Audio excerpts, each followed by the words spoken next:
ఇతన్ని చూడండి, నా ముందు కూర్చున్నాడు. అత్యంత సామాన్యుడు. కానీ అతనితో మాట్లాడితే ఒక్క 5 నిమిషాలు తనతో మాట్లాడితే మీ దుఃఖం శాశ్వతంగా తొలగిపోతుంది. నిజం. అంతేకాదు, ఈ మానవ జన్మ ఎందుకో కూడా ఒక్క 5-10 నిమిషాల్లో మీకు అర్థమైపోతుంది. అవునా, నిజమా అని సంభ్రమాశ్చర్యాలకు లోనవ్వకండి. అతనేం గురువు కాదు, అతనేం బాబా కాదు, అతనికి ఏం ఆశ్రమాలు లేవు, అలాగని ఆధ్యాత్మిక కేంద్రాలు లేవు. ఒక అత్యంత సామాన్యుడు, ఒక ఆర్టీసీ కండక్టర్. ఎస్. కానీ ఒక రమణ మహర్షి, ఒక జిడ్డు కృష్ణమూర్తి, ఇట్లాంటి ఎందరో ఒక మహానుభావులందరి వాళ్ళ బోధనల సారం అతని మాటల్లోంచి అలా అలవోకగా ప్రవహిస్తుంటుంది. ప్రతి ప్రశ్నలోనూ, ప్రతి జవాబులోనూ ఒక అద్భుతమైన తాత్విక ధోరణి.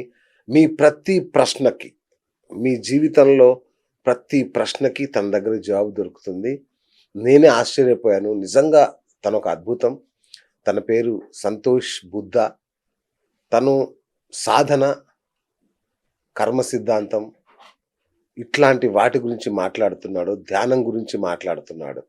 ఇవి అందరూ చెప్పేవి కదా బిఎస్, ఇంకా కొత్తగా ఏముంది, అదే కదా. ఒక్క 2 నిమిషాలు ఒక్కబట్టండి.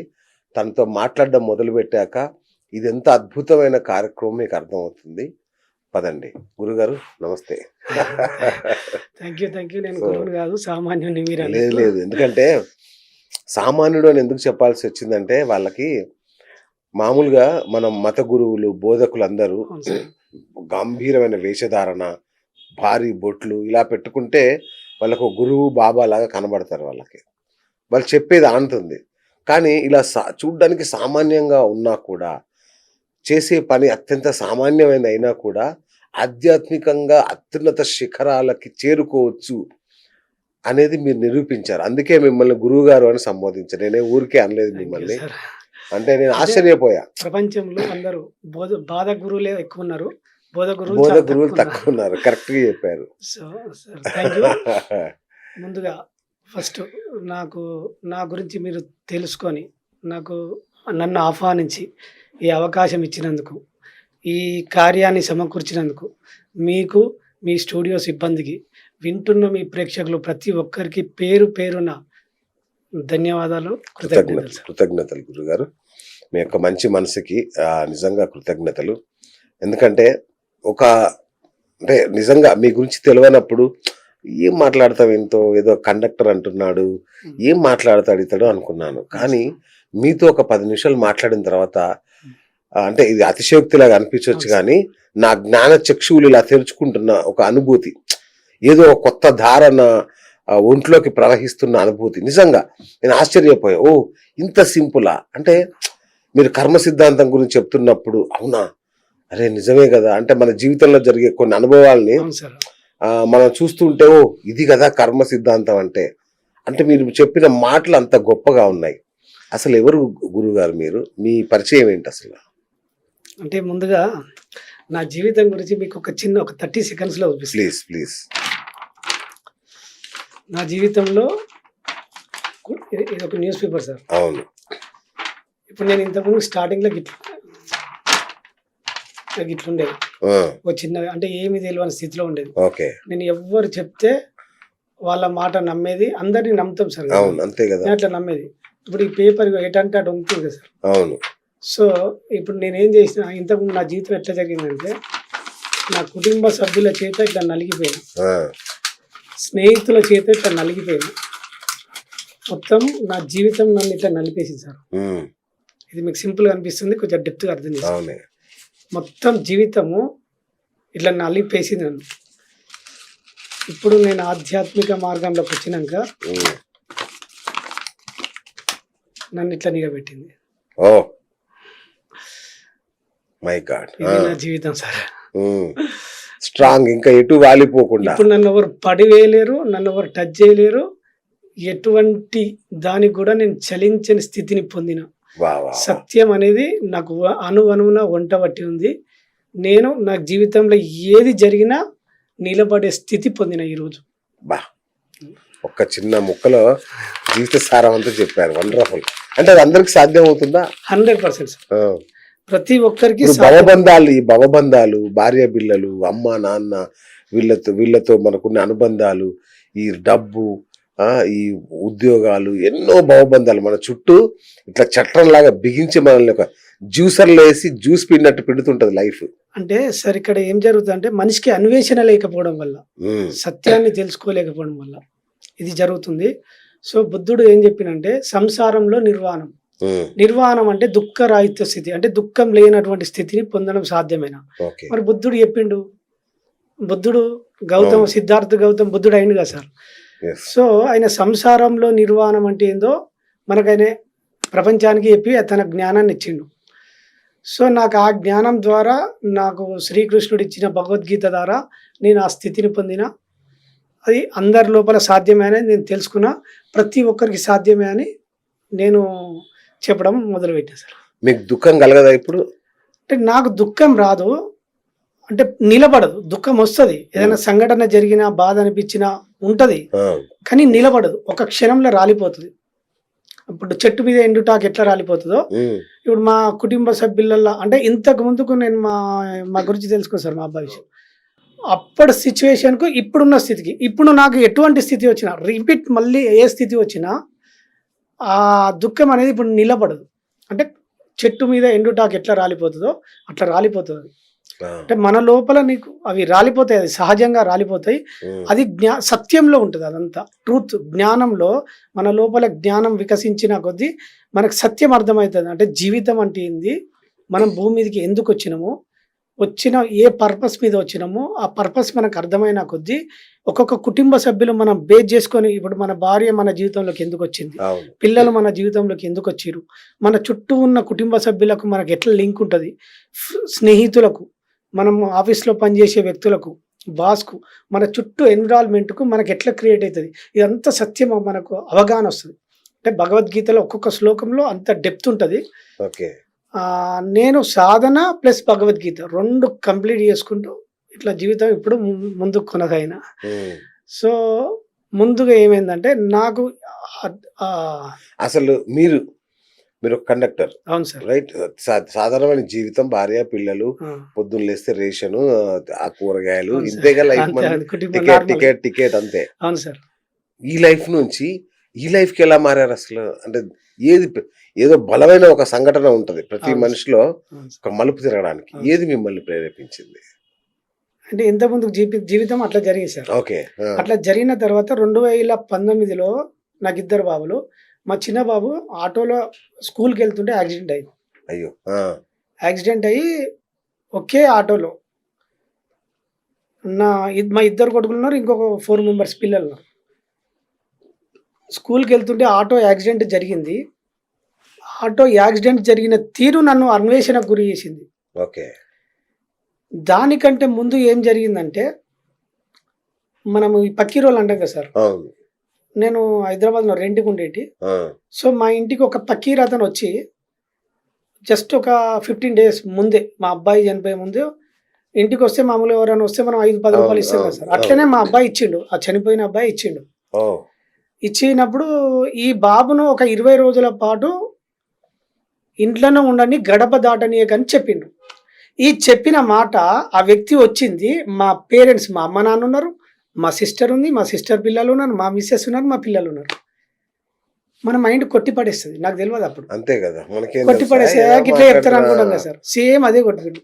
చెప్పిపోయినాం కానీ 20 రోజులు అని చెప్పిపోయిండు. సరిగ్గా 18వ రోజు ఇన్సిడెంట్ జరిగింది, మా అబ్బాయి చనిపోయాడు. ఆ వ్యక్తి ఎందుకు చెప్పిండు, ముందే ఎట్లా డిసైడ్ అయి ఉంది. ఇంకొకటి, ఆటో యాక్సిడెంట్లో ఏమైందంటే, మా పెద్ద అబ్బాయి ఇప్పుడు డ్రైవర్ కొంచెం బలిష్టంగా ఉంటాడు. ఆటో డ్రైవర్ పక్క ఉండి మా పెద్ద అబ్బాయి కూర్చున్నాడు, మా చిన్న అబ్బాయి లోపల కూర్చున్నాడు. లారీ ఇట్లా అంటే ఇట్లా యూటర్న్ తీసుకుంటుంది ఆటో, లారీ వచ్చి ఇట్లా కొట్టింది. ఆటో కరెక్ట్ మంట ఇట్లా ఎదురుగా కాదు, ఇట్లా ఆటో అడ్డం ఇట్లా రోడ్ అంటే స్పీడ్లో వచ్చి లారీలో కొట్టింది. లారీ కొడితే ఆటో 4 పల్టీలు వేసింది సార్. ఇక్కడ డ్రైవర్ పక్క ఉండి మా పెద్ద అబ్బాయి కూర్చున్నాడు. ఇక్కడ లారీ వచ్చింది, మా పెద్ద అబ్బాయికి కొట్టింది. కొడితే మా పెద్ద అబ్బాయి ఎట్లుండాలి సార్, ఇక్కడ తుక్కు అయిపోవాలి నిజానికి. 4 పల్టీలు కొట్టింది ఆటో. మా పెద్ద అబ్బాయికి చిన్న ఇంజురీ కాలే. అవును సార్, సత్యం మీకు చూపిస్తుంది, ఇవన్నీ ఉన్నాయి. మొత్తం సోషల్ మీడియాలో హై వచ్చింది. ఆ, మీకు కొట్టండి యూట్యూబ్లో కొడితే వస్తుంది. Okay. ఉప్పల్ ఆటో యాక్సిడెంట్ అని కొడితే వచ్చేస్తుంది. ఆ, ఇది జరిగింది. మా చిన్న అబ్బాయి ఆటో పల్టీ కొట్టినప్పుడు ఆటో కిందికి వెళ్ళిపోయి లారీ కిందికి వెళ్ళిపోయింది, టైర్ కిందికి.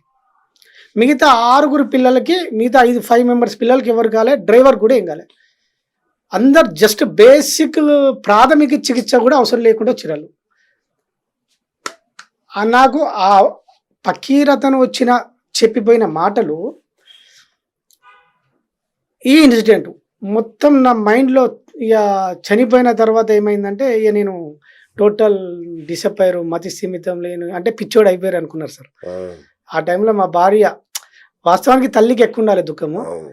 మా భార్యనే తనకు తాను నిలబడి నన్ను నిలబెట్టింది. బా. సో తనకు నేను ఫస్ట్ తనే నన్ను నిలబెట్టింది. ఇవాళ ఇట్లా నిలబెట్టింది సార్. బా, సూపర్ సూపర్.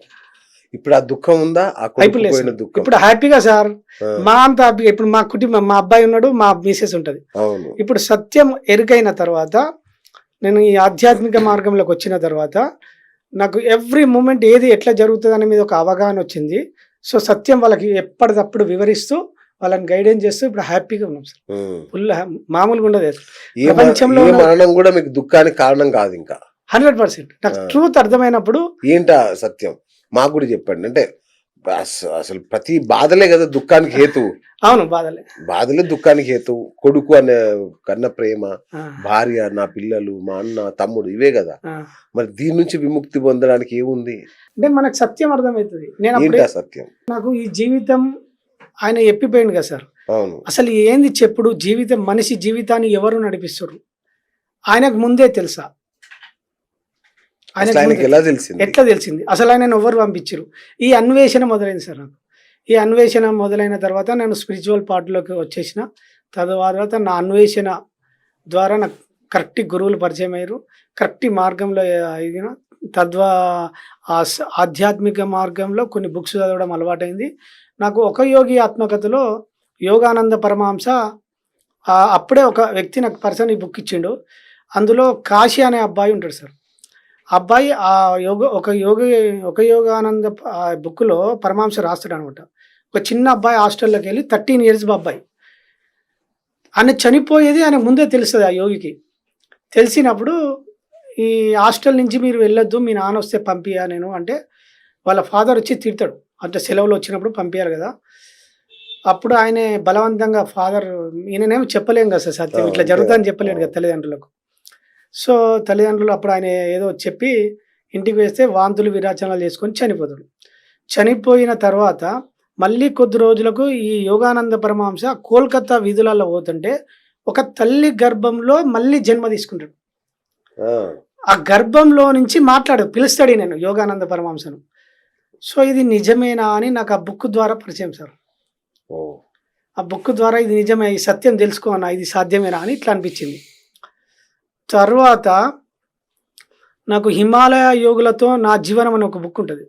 అందులో ఉత్తర భారతాన ఒక ఉన్నతమైన ఆత్మ జన్మ తీసుకొని భారతదేశానికి స్వాతంత్రం తెచ్చి పెట్టబడును అని ఒక కొటేషన్ ఉంది. అది సార్, అది మహాత్మా గాంధీ.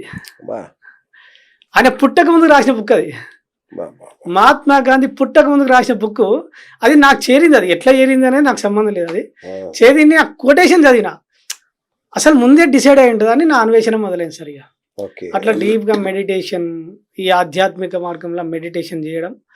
నేను తర్వాత బుద్ధుని సెంటర్లో, అంటే నేను బాగా ఈ ఆధ్యాత్మిక సంస్థలన్నీ తిరిగిన, ఎక్కడ దీనికి పరిస్థితి నాకు ఆన్సర్ దొరుకుతుందని తిరిగినప్పుడు అన్ని సొసైటీలు తిరిగినప్పుడు నాకు ఎక్కువ మెడిటేషన్ అనేది బుద్ధుని సెంటర్లో, బుద్ధుని విపస్సన పోయి నేను ఎక్కువ సాధన చేసిన. సాధన చేసిన తర్వాత నాకు ఫిజికల్గా అన్నపూర్ణ మేడం గురువు దొరికారు. నాకు సాధనలో కరెక్ట్ గైడెన్స్ ఇచ్చి నాకు ఆ జ్ఞానాన్ని ప్రసాదించి నన్ను మంచి మార్గంలోకి ప్రయాణించారు. ఆ తదనంతరం నాకు రమణ మహర్షి తెలియకుండానే నా జీవితంలోకి వచ్చి కొన్ని, అంటే ఆయన భౌతికంగా లేడు, నాకు భౌతికంగానేమో ఫిజికల్ గురువేమో అన్నపూర్ణ మేడం, సూక్ష్మంగానేమో రమణ మహర్షి. నాకు ఏదైతే అవసరమో కాదు, నాకు దుఃఖం నుంచి ఎట్లా బయటపడాలి చెప్తా సార్. అంటే ఇది కొనసాగింపు, అంటే మాకు చాలా అదిగా ఉంది ఇలా కొనసాగింపు. సో ఎంత మార్గంలో వచ్చినాక తర్వాత నాకు మనిషి జీవితము కర్మ నడిపిస్తుందని ఒక అవగాహన వచ్చింది. Okay okay. ఎవ్రీ మూమెంట్ కర్మనే నడిపిస్తుంది మనిషిని, ఉమ్, వేరేది ఏం లేదు. మనం ఏదైతే కర్మ చేస్తామో ఆ కర్మ ఫలితం మనల్ని వెంబడిస్తుంది. ఆ కర్మ ఫలమే మన జీవితం. రైట్. ఈ కర్మ ఫలం ద్వారానే మనం ఎవరెవరికి రుణం ఉంటామో ఆ రుణం సంబంధించి ప్రతి వ్యక్తి ఎవరైతే మనం ఉంటామో అంటే ఇప్పుడు ఇంతకుముందు పాస్ట్ లైఫ్లో ఎవరెవరికి మనం రుణం ఉంటామో ఆ రుణం తీర్చుకోవడానికి మన కడుపులో జన్మించడమో, మనకు భార్యగా రావడమో, తండ్రిగా రావడమో ఇది జరుగుతుంది. దీనికి మీకు ఒక చిన్న స్టోరీ చెప్తా సార్. పూర్వం ఒక గ్రామంలో ఒక మంచి ఒక జ్ఞాని ఉన్నాడు సార్. అంటే వాళ్ళు ఇద్దరు పుణ్య దంపతులు, వాళ్ళకు పిల్లలు ఉండరు. కొద్ది రోజులు ఇట్లే దైవనామ స్మరణ, ఆరాధన, పూజలు ఇట్లా చేసిన తర్వాత కొద్ది రోజులకు ఇద్దరు సంతానం జన్మిస్తారు. ఇద్దరు సంతానం వచ్చిన తర్వాత ఆయన కొంచెం జ్ఞాని, అంటే సత్యాన్ని తెలుసుకునే ఆ సూక్ష్మ దృష్టి చూసే జ్ఞాని. సో వీళ్ళు ఇద్దరు పుట్టిన తర్వాత తొట్లే వేస్తారు కదా సార్. మనం ఆ తొట్లే వేసినప్పుడు ఈ జ్ఞాని వాళ్ళు ఏంది, వాళ్ళ రహస్యం ఏందో తెలుసుకుందామని వాళ్ళ మనసులోకి తొంగి చూచి లోపల ఆలోచనలు ఏం జరుగుతుందనే సూక్ష్మాన్ని చూసే దృష్టి ఈయనకు ఉంటుంది, ఈ తండ్రికి ఉంటుంది. వాళ్ళిద్దరు బాబులు ఇద్దరు కవలలు పుడతారు వాళ్ళకు. అందులో ఒక బాబు ఏమనుకుంటాడంటే ఈ దంపతులు నాకు ₹2 బాకీ ఉన్నారు, ఆ ₹2 బాకీ తీరంగానే నేను మళ్ళీ ఆ రుణం తెచ్చుకోగానే నేను వెళ్ళిపోతా అని ఒక అనుకుంటాడు. అంటే ఇది తొట్లేలు ఉన్నప్పుడు జరిగిన సంభాషణ. ఈయన ఇంకో బాబుకి చెప్తాడు, ఇంకో బాబు వాళ్ళకు నేను ₹100 బాకీ ఉన్నా, ఆ ₹100 వాళ్ళ నుంచి నాకు వచ్చినప్పుడు నేను వెళ్ళిపోతా అని వాళ్ళు మాట్లాడుకుంటారు. ఇది విని ఈ జ్ఞాని కదా సార్, భార్య వీళ్ళిద్దరు నాకు ఇన్ని రోజులకు దొరకక సంతానం దొరికితే మళ్ళీ వీళ్ళు వెళ్ళిపోతే నా భార్య నిలబడదు అని కొంచెం అన్వేషించి భార్యకు చెప్తాడు, ఎట్టి పరిస్థితులల్లో వాళ్లకు నీ చేత డబ్బులు ఇవ్వడం కానీ నీ చేత డబ్బులు తీసుకోవడం కానీ, డబ్బులు ఇవ్వద్దు పిల్లలకు, మీరు డబ్బులు తీసుకోవద్దు అని భార్యకు చెప్తాడు. చెప్పిన తర్వాత ఎందుకు చెప్పిండో అని ఆలోచించుకొని సరే ఎందుకైనా నా భర్త కరెక్ట్ చెప్తాడని అనుకుంటుంది. తర్వాత కొద్ది రోజుల తర్వాత ఆ చిన్న బాబులకు ఇద్దరికి ఆ ₹2 పెట్టి వాళ్ళకి కావాల్సిన వస్తువులు కొనుక్కొచ్చి ఆ చిన్న అబ్బాయికి అన్నీ చేస్తూ ఉంటుంది. ఆ ₹2 వస్తువులు అన్నీ పూర్తి అయిపోగానే ఆ అబ్బాయి చనిపోతాడు సరే. చనిపోయిన తర్వాత అప్పుడు ఆయనకు అర్థమవుతుంది, ఆహా ఏమిటి విధిరాత, నేను డబ్బులు ఇవ్వద్దన్నా కానీ ఏదో రకంగా కూడా రుణం తీసుకున్నాడు అనేది విధిరాత ఎట్లా పనిచేస్తుందో నాకు అర్థమవుతుంది. అర్థమైన తర్వాత మరింత జాగ్రత్తగా ఎట్టి పరిస్థితుల్లో పెద్ద అబ్బాయికి ఈ ఒక అబ్బాయి అయితే పోయింది, ఈ అబ్బాయితో ఉందామని మళ్ళీ భార్యకు చెప్పుకొని భార్యను నిలబెట్టుకుంటాడు.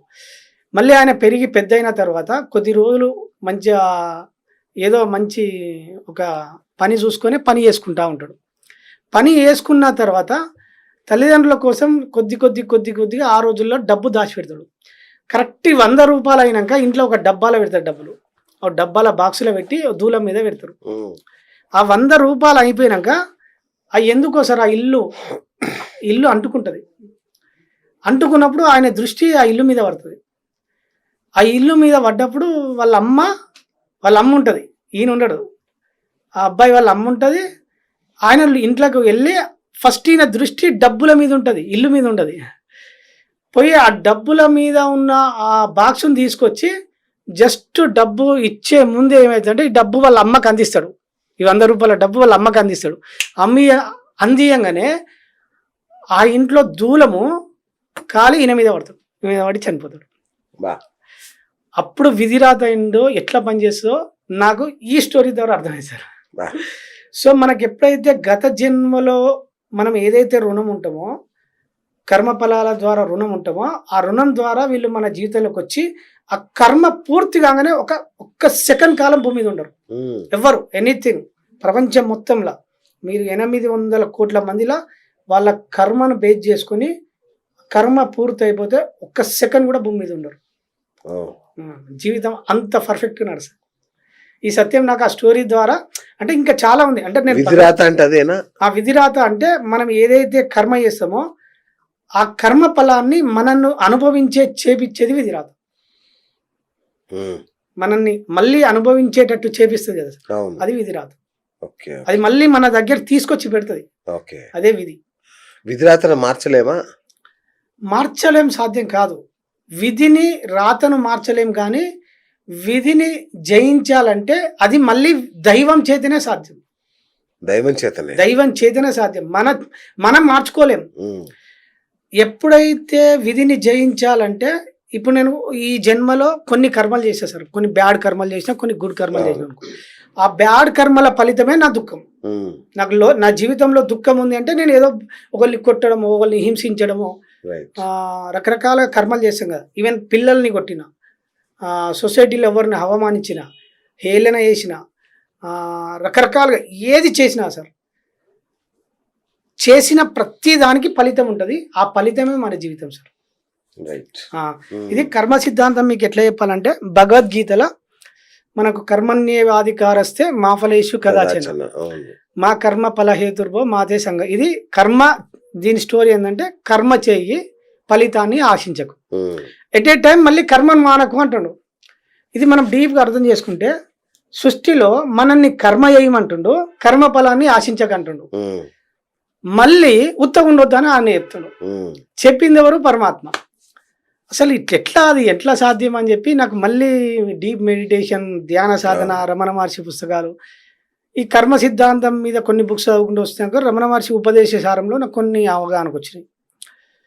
తర్వాత మళ్ళీ కర్మలు ఎట్లా చేయమనేది ఇంకో శ్లోకం చెప్తాడు. యోగస్య కురు కర్మాని సంగం త్యక్త్వా ధనుంజయ సిద్ధ అసిద్ధ్యో సమో భూత్వ సమత్వం యోగ ఉచ్యత. అంటే యోగస్య కురు కర్మాని అంటే యోగస్య అంటే యోగ స్థితిలో ఉండి, కురు అంటే చేయడం, కర్మాని అంటే కర్మలు చేయాలి, సంగం త్యక్త్వా ధనుంజయ అంటే సంగం అంటే ఆసక్తిని వదిలిపెట్టి, ధనుంజయ అంటే రావాల్సినవి వస్తాయి. అర్థమైందా సార్? ఓకే. సో యోగ స్థితిలో ఉండి మనల్ని కర్మలు చేయమన్నాడు, కర్మల మీద మళ్ళీ ఆసక్తిని వదిలిపెట్టమన్నాడు. ఇంత పర్ఫెక్ట్గా చెప్తుండు. మళ్ళీ సిద్ధ అసిద్ధ్యో అంటే, సిద్ధి అంటే విజయము, అసిద్ధ్యో అంటే అపజయము. అంటే నీ వచ్చిపోయే విజయాలను, అపజయాలను, అంటే నీ రిజల్ట్ను, మనకు రిజల్ట్ ఉంటుంది కదా సార్, ప్రతి దాని రిజల్ట్ రాకపోవడం, వీటిని కూడా సమానంగా చూడమని చెప్తుండు. సమత్వం యోగ ఉచ్యతే, అన్నీ సమానంగా చూడడం. అంతే. ఇదంతా చదివినాక నాకు ఆ డీప్గా సాధన చేసినాక ఇవన్నిటి మీద అవగాహన వచ్చింది సార్. అట్లా సాధ్యమా? 100% సాధ్యం. అంటే మీకు అపజయాన్ని కూడా సమభావంతో చూడడం సాధ్యం. సత్యంలో, ట్రూత్ లో ఉంటే సాధ్యం. అది నేను ఇప్పుడు అట్లే ఉంటా, అదే స్థితిలో ఉంటా సార్. అంటే మన జ్ఞానం సిద్ధించేలా కొద్దీ మనం ఆ స్థితిలోకి వెళ్తాం. మీకు కర్మ మీద అవగాహన రావాలంటే ఇంకొక చిన్న స్టోరీ చెప్తా సార్. చెప్పండి. పూర్వం ఒక నాస్తికుడు ఉంటాడు. నాస్తికుడు ఒక గురువు దగ్గరికి పోతాడు. నాస్తికుడు అంటే ఏది నమ్మని వాడు, నాస్తి అంటే నమ్మని వాడు. అంటే ఆయన ఏది నమ్మడు కదా సార్. అంటే మన కళ్ళ ముందు కనబడేది నమ్ముతాం. ఆ నమ్మకపోవడం వల్ల ఈయన ఏం చేస్తాడు, గురువుల సత్సంగం దగ్గరికి పోతే గురువు చెప్తాడు, ఇదంతా ఉత్తదే, కర్మ లేదు, ఏం లేదు అని చెప్పేస్తాడు. చెప్పేస్తే ఆయన కొంచెం, గురువులు కొంచెం జ్ఞాన దృష్టి ఉంటాయి కదా సార్. ఈరోజు రాత్రి నిన్ను బలవంతంగా 2 వ్యక్తులు అన్నం తినిపిస్తారు, నోట్లే బలవంతంగా అన్నం తినిపిస్తారు. సో దీన్ని తప్పించుకో అని ఆ గురువు అనేది చెప్తాడు. గిదేముంది, ఈయనేం గురువు, నన్ను అన్నం ఎవరు తినిపిస్తారు, నేనే తినాలి అని ఈయన అనుకుంటాడు సార్. కానీ ఈయన ఇంటికి వస్తాడు, నాస్తికుడుగా సార్, ఇంకా జయించాలని ఎక్కువ కుతూహలత ఉంటుంది కదా. సో ఇంటికి వచ్చినాక ఆయన ఆ ఇంటికి వచ్చే ముందు భార్య మంచి వంటలు చేసి పెడుతుంది. ఆయనకు అరే ఇదేదో నా కోసమే ఏదో ఉంది, ఆ గురువు చెప్పిన డౌట్ వచ్చి ఇంట్లో ఉండొద్దని, ఇవన్నీ ఉంటే నాకు తినబుద్ధి అవుతుంది, నేను తినపోతే వీళ్ళు తినబెడతారు అని ఒక ఆలోచన వస్తుంది మైండ్కి. ఇమ్మీడియట్లీ నేను ఒక బుద్ధి కర్మానుసారి, అంటే కర్మ ఎప్పుడు మన బుద్ధి మన బుద్ధి ఎట్లా పనిచేస్తుంది అంటే కర్మ డైరెక్షన్ లో పనిచేస్తుంది సార్. ఓకే. మన డైరెక్షన్ లో కాదు, బుద్ధి మన చేతులలో ఉండదు. ఎప్పుడు కర్మ డైరెక్షన్ లో బుద్ధి ఉంటుంది. బుద్ధి మన చేతులు, ఎవరి చేతులు ఉండదు. బుద్ధి అనేది ఒక పనిముట్టు. ఇప్పుడు మనకు శరీరంలో ఒక్కొక్క పార్ట్ ఎట్లా పనిచేస్తుందో, బుద్ధి అనేది ఒక టూల్. దాని పని ఏంటంటే, మనం ఏదైతే కర్మ చేస్తామో ఆ ఫలితం వైపు మన బుద్ధి ఆ డైరెక్షన్ లో తీసుకెళ్తుంది. దీన్ని సూక్ష్మంగా అర్థం చేసుకోవాలి. సో అయితే ఈ నాస్తికుడు అవన్నీ చూసిన తర్వాత ఇదేదో గ్యామ్లింగ్ ఉన్నదని చెప్పి మళ్ళీ బయటికి వెళ్ళిపోయి ఊరవతలకి వెళ్తాడు. ఆ ఊరవతలకి వెళ్ళినాక ఈడ కనబడతారు, వీళ్ళు జనాలు కనబడితే వద్దని చెప్పి ఒక చెట్టు ఎక్కి కూర్చుంటాడు. చెట్టు ఎక్కి కూర్చున్న తర్వాత ఇక నన్ను ఎవరు ఏం చేయలేడు, ఆ గురువును నేనే జయించిన అని మంచిగా అనుకుంటాడు. ఆ పక్క విలేజ్లో ఒక 3 దొంగలు ఉంటారు సార్. ఆ పక్క విలేజ్లో దొంగతనం చేసుకొని ఆ నగలు, బంగారు నగలు, డబ్బులు అన్నీ తీసుకొని వీళ్ళు పారిపోతూ ఉంటారు. ఆ పారిపోయినప్పుడు పారిపోతున్న క్రమంలో వీళ్ళు చెట్టు కిందకి వస్తారు. ఏ వ్యక్తి అయితే చెట్టు ఎక్కిండో ఆ చెట్టు కిందికి 3 వస్తారు. ఈ 3 రాకముందుకు ఏం జరుగుతుందంటే, అక్కడ పని చేసుకునే వ్యక్తులు, అక్కడ కర్మ అంటే వేరే కర్మ చేసుకునే వ్యక్తులు వచ్చి అక్కడ భోజనం చేస్తామని కూర్చుంటారు. కూర్చున్నప్పుడు తర్వాత ఆ భోజనం చేసుకునే సందర్భంలో అన్నీ రెడీ చేసుకోగానే వాళ్ళకు ఒక పులి గాండ్రింపు సౌండ్ వస్తుంది, అంటే క్రూర జంతువు సౌండ్ వస్తుంది. ఆ క్రూర జంతువు సౌండ్ వినరాగానే వాళ్ళు ఆ పని వాళ్ళు లేచి వెళ్ళిపోతారు, భోజనాలు అక్కడనే వదిలిపెడతారు. వెళ్ళిపోయారు కదా సార్. వాళ్ళు వెళ్ళిపోగానే దొంగలు వస్తారు. దొంగలు వచ్చి వీళ్ళు పంచుకోవాలి, వాళ్ళ నగలు అవన్నీ వీళ్ళు 3 షేర్ చేసుకోవాలి. ఆ టైంలో వీళ్ళకి ఈ ఆహార పదార్థాలు కనబడతాయి. అరే మన కోసం ఎవరు, ఇది బాగుంది అని చెప్పి వాళ్ళు అందులో దొంగకి ఏం చేస్తారంటే, ఈ ఆహారం కనబడే మనకి ఎంత మంచి జరిగిందిగా, అన్నం బాగుంది తిందామని ఒకరికి దొంగకు ఆలోచన వస్తుంది, ఒక దొంగకు ఒక ఆలోచన వస్తుంది. ఇది బాగా అర్థం చేసుకోవాలి. ఆ ఆలోచన వచ్చినప్పుడు ఇది తిందామని రెడీ చేసుకునేటప్పుడు అందులో ఇంకో దొంగకి ఏమొస్తుంది అంటే, ఇందులో ఎవరు విషం పెట్టిరు, వీళ్ళు తిన్న తర్వాత మనల్ని ఎవరో వెంబడిస్తుర్రు, మనం తిన్న తర్వాత మనకేమన్నా అయితే ఈ నగలు తీసుకుపోదామని ఎవరో మనల్ని వెంబడిస్తుర్రు మనల్ని అని చెప్పి వీళ్ళకు ఇంకో ఆలోచన వస్తుంది సార్. ఇది మంచి ఆలోచన అర్థం చేసుకుని ఇందులో 3వ వ్యక్తి మొత్తం పరిశీలిస్తూ ఉంటాడు, ఎవరున్నారు ఏం కదా అంటే ఎవరి మైండ్ అట్లా పనిచేస్తుంది కదా సార్. అంతే కదా. సో పని చేసినప్పుడు వానికి ఏం చేస్తాడంటే పైన కదలికలు కనబడతాయి చెట్టు మీద. సో వీళ్ళిద్దరు చెప్పేది కరెక్టే. కదలికలు కనబడినప్పుడు ఆయన 3వ వ్యక్తి చూస్తాడు. చూసినప్పుడు ఇదే నిజం సత్యమే అని చెప్పి ఆయన అప్పుడు కిందికి తీస్తాడు. కిందికి దించి, మా కోసమే నువ్వు ఆహార పదార్థాలు పెట్టి మా డబ్బులు దొంగిలించాలని ఇవన్నీ చేస్తున్నావు కదా అని అంటారు. లేదు నాకు సంబంధం లేదు, ఇది ఎవరు పెట్టిరో ఏం లేదని ఎంత ప్రయత్నిస్తాడు సార్ అని చెప్పినాక వీళ్ళకి ఏం డౌట్ అవుతుంది సార్, నిజంగానే పెట్టినా అనిపిస్తుంది. ఈయన తినమంటే తినరు, తినకపోయి సార్ నిజంగానే డౌట్ వచ్చినాక అప్పుడు 2 వ్యక్తులు ఏం చేస్తారంటే బిర్రగా ఆయన కట్టేస్తారు, ఆ చెట్టుకు కట్టేసి 2 నోట్లు బలవంతంగా పెడతారు. అప్పుడు ఆయనకు ట్రూత్ అర్థమవుతుంది. అంటే విధి మనల్ని ఎట్లా వెంబడిస్తుంది, విధి వెంబడించినప్పుడు మనం ఎట్లా అనుభవించాల్సి వస్తుంది అనే దాని మీద నాకు ఆ కథ కొంచెం ఇంట్రడక్షన్. ఇందులో మనం అర్థం చేసుకోవాల్సింది సార్, ఇందులో మీకు కనబడేది ఒకే వ్యక్తి కనబడుతుంది, అంతేనా లేదా? కానీ మనం ఎట్లా చూసాలంటే సూక్ష్మ దృష్టితో చూడాలి. ఈ పర్సన్నే చూడొద్దు.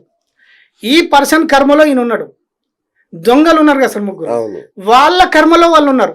వాళ్ళు దొంగతనం చేసుకుంటారు, పంచుకుందామని వచ్చారు, పోతారు. మళ్ళీ రైతులు అక్కడ పని చేసుకునే వ్యక్తులు వాళ్ళ కర్మ చేసుకున్నారు, తిందుంది. అంటే టోటల్ గ్రూప్ కలిస్తేనే అది కార్యం జరిగిందా లేదా? ఎవరి కర్మలో వాళ్ళు ఉన్నారు, మళ్ళీ గ్రూప్ జరిగింది, కర్మ ఇట్లా పనిచేస్తారు. అంటే ఇప్పుడు మీరున్నారు సార్, మీ కర్మలో మీరుంటారు, నా కర్మలో నేను ఉంటాను. సో ఇప్పుడు మన ఇద్దరం కలిస్తేనే ఈ కార్యం జరుగుతుంది. సో ఇట్లా సొసైటీలో కర్మలు 3 రకాలు ఉంటాయి.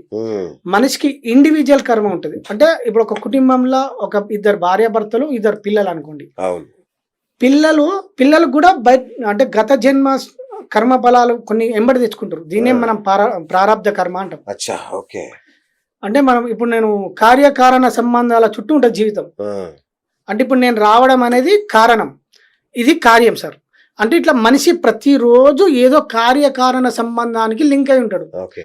కారణాన్ని చూడడం మనిషి, కారణాన్ని చూడకపోవడం వల్ల సత్యం తెలియదు, కార్యమే కనబడుతుంది మనిషికి. సో మనకు ఈ సూత్రం బాగా అర్థం చేసుకుంటే ఇప్పుడు ఈ గ్రూప్లో మొత్తం గ్రూప్ ఉందా లేదా? సో నాకు ఈ సూత్రం అర్థమైంది. సో ఇక్కడ ఎవరెవరు దుఃఖానికి కారణం కావాలనో, ఎవరెవరికి ఆనందానికి కారణం కావాలనో, మనకి ఎవరెవరి దగ్గర ఏమి జరగనో అది గ్రూప్ ద్వారా జరుగుతుంది. మనం ఇండివిజువల్గా మళ్ళీ ఉంటాం. ఇది సూత్రం సార్. సూపర్. అయితే సార్ నాకు ఇంకా అర్థం కాదు ఏంటంటే, కర్మ సిద్ధాంతంలో 2 రకాలుగా విన్నాను. ఒకటి కర్మ నువ్వు చేస్తే దాని ఫలితం నువ్వు అనుభవిస్తావు ఖచ్చితంగా. రెండోది కర్మ నువ్వు చేస్తే అది నిన్ను వదిలిపెట్టదు. అంటే ఇది పాజిటివ్ నెగిటివా లేదంటే 2 ఒకటేనా? కర్మ అంటే జస్ట్ సింపుల్ పని సార్. అవును, ఇక్కడ మనం కర్మ అంటే పని, వేటాడుతుంది కర్మ అని చెప్తుంటా. కర్మ కాదు, కర్మ ఫలం. ఆ, మనం ఏదైతే కర్మ చేస్తామో పని చేస్తాం, అవును. పనికి ఫలితం మనం వెంటాడుతుంది. ఓకే.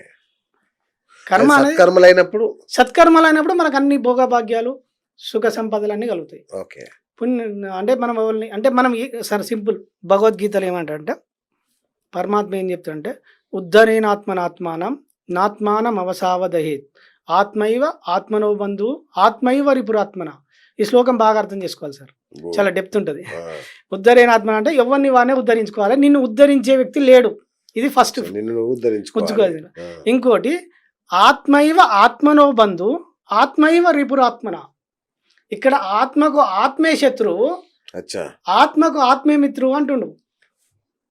అంటే ఇప్పుడు ఎవరు సరిడా నేను ఇప్పుడు నాకు నేనే మిత్రువుని, ఆత్మకు ఆత్మైవ ఆత్మనో బంధు అంటే నాకు నేనే మిత్రుణ్ణి, ఆత్మైవ రిపురాత్మన నాకు నేనే శత్రువుని. అర్థమైంది కదా సార్? ఇప్పుడు దీని అర్థమైంది సార్? నేనే అహం బ్రహ్మస్మియా. ఆహా, అంటే దీని అర్థం ఏంటంటే నేను ఏదైతే చేసానో దాన్ని నేనే పొందుతా. ఓకే. ఓకే. నేను ఏది చేసినా దాన్ని పొందుతా. అది ప్లస్ అయినా నాకు నేనే శత్రువును. ఫర్ ఎగ్జాంపుల్ కర్మ యొక్క మూలం ఏంటంటే నేను ఇప్పుడు మీరు నాకు ఏదో నేను మిమ్మల్ని అవమానించిన అనుకోండి సార్. ఫస్ట్ అవును. నేను ఒక వ్యక్తిని అవమానించిన, ద్వేషించిన. ఇప్పుడు నేను ఏమని ద్వేషిస్తున్నా? నేను ఆ వ్యక్తిని ద్వేషిస్తున్నా అని అనుకుంటున్నా. అవును. ఇక్కడ నాకు నేనే శత్రువును. నేను నా జీవితానికి కావాల్సిన ద్వేషం అనేది విత్తనం నాటుకున్నా. ఓకే. ఓకే. నేను ఆయనను ద్వేషిస్తున్నా అనుకుంటున్నా, నేను ఎదుటి వ్యక్తిని ద్వేషిస్తలేను. ఆ వ్యక్తి నా కార్యంలో ఉన్నాడు, నా భవిష్యత్తు కోసం కార్యంలోకి వచ్చిండు. అర్థమైంది సార్? ఓకే. ఒక వ్యక్తి మన ముందుకు వచ్చిండంటే ఇది మన భవిష్యత్తు ప్రణాళికలో భాగమే వస్తాడు. అచ్చా. అది ఏ రకంగానైనా కావచ్చు. ఓకే. ఆ వ్యక్తి మనము ఆ ఎదుటి వ్యక్తిని ఏం చేసినా సరే అది మనం ఎదుటి వ్యక్తిని చేస్తున్నాము అని అనుకుంటున్నాం. మనం మన కోసం చేసుకునే కర్మ అది. ఒక వ్యక్తిని తిట్టినా, కొట్టినా, అవమానించినా, మంచి అంటే ఒక వ్యక్తికి దుఃఖానికి కారణమైన నేనే, సంతోషానికి కారణమైన నేనే. రైట్. ఇక్కడ మనిషి ఎక్కడున్నాడు సార్? ఇది బాగా అర్థం చేసుకోవాలి. అంటే ఆత్మైవ రిపురాత్మన అంటండి. ఇక్కడ అన్నింటికి నేనే. ఇగో ఈ సత్యం తెలుసుకొని నన్ను ఉద్ధరించుకోమంటుండు. నేను ఇప్పుడు మా పిల్లల్ని కొట్టినా తిట్టినా అనుకోండి, పిల్లలు కర్మ ఫలాలకు లింక్ అయి ఉన్నారు. ఇక్కడ రుణానుబంధం ఉంటుంది. ఇక్కడ అంటే నేను వాళ్ళని ద్వేషిస్తున్నా అని అనుకుంటున్నా. అంటే మనం ఇక్కడ కర్మలో 3 ఉంటాయి సార్. బాగా మనం ఏదైనా కర్మ చేసేటప్పుడు ఇప్పుడు మనం ఒక కర్మ చేస్తాం కదా సార్, ఏదైనా మంచి పని, ఏ కర్మ సత్కర్మ కానీ దుష్కర్మ కానీ చేసేటప్పుడు ఇది సత్యం, ఇది బాగా రావాలి, ఎవ్వరికి తెలియదు ఈ రాశి. కర్మ ఫలాన్ని మన భగవద్గీత ఇంతే అయిపోయింది కదా, మరి కర్మ ఫలాన్ని ఎవరిస్తారని నాకు డౌట్ వచ్చింది. ఇప్పుడు మీకు రాసిన స్టోరీ అదే సార్. కర్మ ఫలాన్ని ఎట్లా ఇస్తాడు భగవంతుడు? అసలు కర్మఫలం ఇంతే ఇవ్వాలని ఎవరు డిసైడ్ చేశారు? ఇప్పుడు నేను ఒక వ్యక్తికి మంచి చేసిన అనుకో సార్, మరి ఆ మంచి నాకు ఎట్లా వస్తుంది?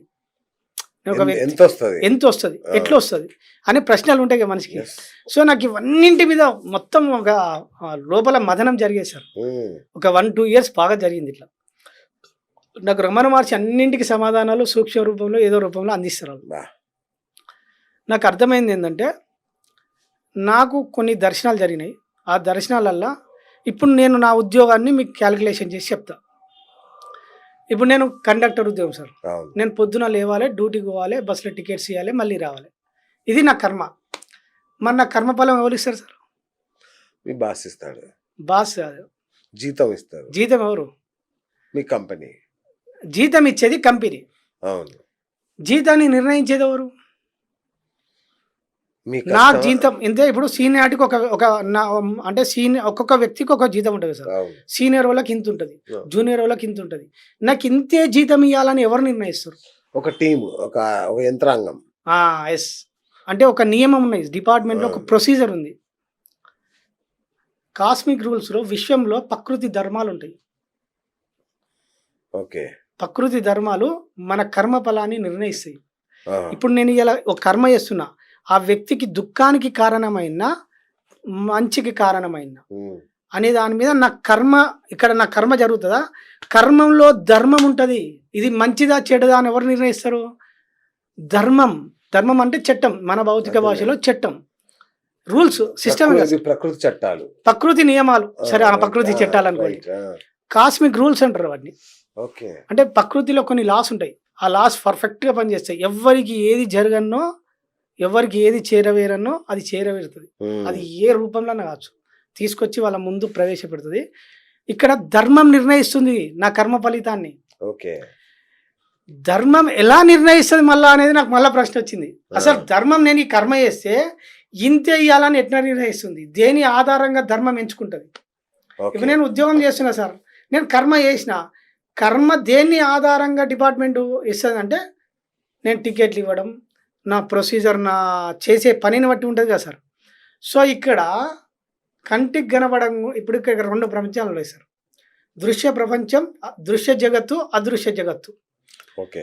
దృశ్య జగత్తు అనేది మన కళ్ళకు కనబడేది, ఇది కార్యం.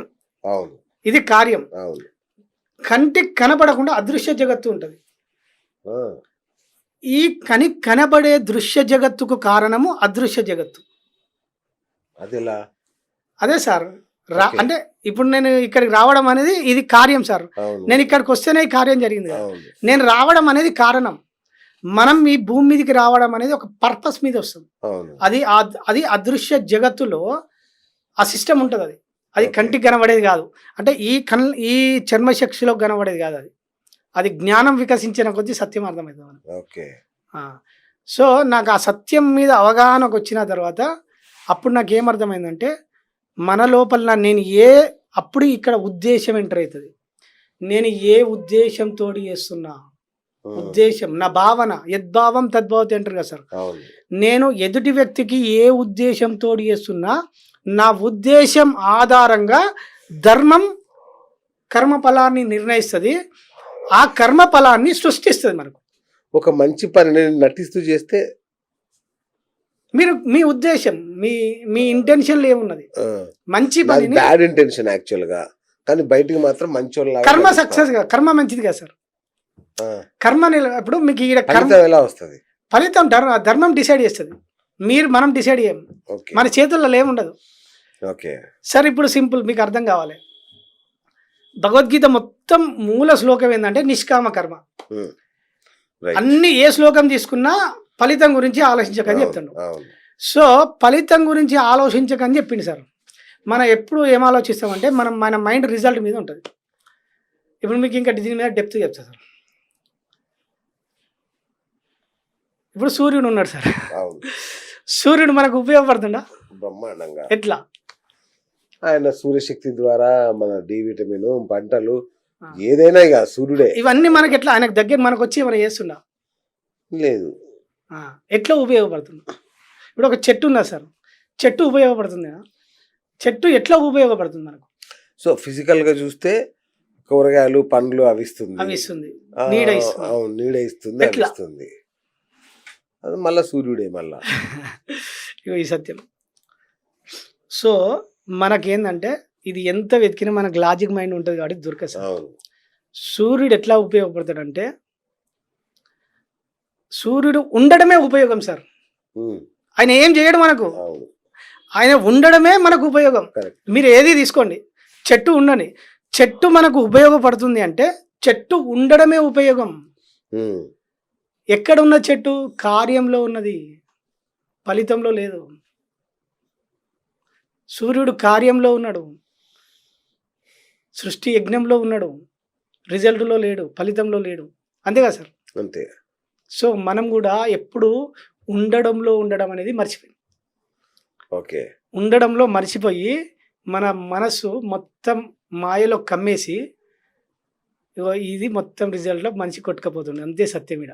ఇప్పుడు ఫర్ ఎగ్జాంపుల్ ఇంకా సింపుల్గా చెప్తా సార్. ఇప్పుడు మీరు ఒక గ్లాస్ వాటర్ తాగి సార్, వాటర్ తాగడం మాత్రమే మీ పరిధి. తాగిన తర్వాత మూత్రం ఎట్లా రావడం అనేది మీ చేతిలో పని కాదు. ఇప్పుడు మీరు శ్వాస తీసుకుంటున్నా అని అనుకుంటారు, కానీ సహజంగా జరుగుతుంది. అంటే ఇప్పుడు మీరు వాటర్ తాగిన తర్వాత లోపల సిస్టమ్ ఉంటుంది, అన్నం తినడం ద్వారానే మన పరిమితి, గొంతు దాటినాక మన ప్రమేయం ఉండదు. సో ఎందుకు ఉండదంటే లోపల శరీర ధర్మాలు ఉన్నాయి, అంతే కదా సార్? శరీర ధర్మాలు ఎట్లా పనిచేయడం అనేది మన చేతులలో ఉంటుందా? అంతే కదా సార్? సో ఇక్కడ ఏమున్నా సార్, మనిషి ఎక్కడున్నాడు సార్? మీకు ఏమర్థమైంది? ఇంకా ఎవరి పని వాళ్ళు చేస్తున్నారు. లేదు. ఆ, కర్మలోనే ఉన్నాడు మనిషి, కానీ మనసు రిజల్ట్లో ఉంది. ఓకే, అర్థం కాలేదు. ఇప్పుడు మీరు నీళ్ళు తాగారు సార్, అది కర్మ. అది కర్మ. నీళ్లు తాగడం అనేది ఒక కర్మ. ఈ కర్మలో ఉన్నారు తప్ప రిజల్ట్ మీద ఏమైనా ఉందా? మీకు లేదు. సో మనిషి భౌతికంగా ఫిజికల్గా పని చేసేటప్పుడు, కర్మ చేసేటప్పుడు రిజల్ట్ మీద ఉంటుంది మనిషికి. ఓకే సార్ ఎప్పుడు మనిషి వాట్ కాడ ఉండాలి, హౌ కాడ ఉండదు. అంటే వాట్ అంటే ఏమిటి, ఓకే ఎప్పుడు మనం ఏమిటి కానే ఉండాలి, ఎట్లా అనేది మనకు సంబంధించింది కాదు. ఓకే ఎట్లా అనేది సృష్టి నియమాలు, ప్రకృతి ధర్మాలు చూసుకుంటాయి. ఓకే అంతే కదా సార్. మీకు ఇప్పుడు మనం కర్మ చేసాం సార్, అవును. చేయడంలోనే ఉండాలి. ఎప్పుడు రిజల్ట్ గురించి మనకు సంబంధం లేదు. ఆలోచించొద్దు మనం ఇంకా. అది మనకు సంబంధం లేదు సార్. ఆలోచించినా ఆలోచించకున్నా ఓ, దానికి వేరే సిస్టమ్ ఉంది, మెకానిజం ఉంది దానికి.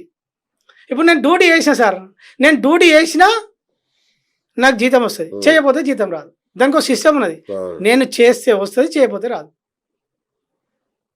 రైట్ సార్, నాకు ఇది చెప్పండి. దుఃఖం గురించి చెప్పారు, సత్యం గురించి చెప్పారు.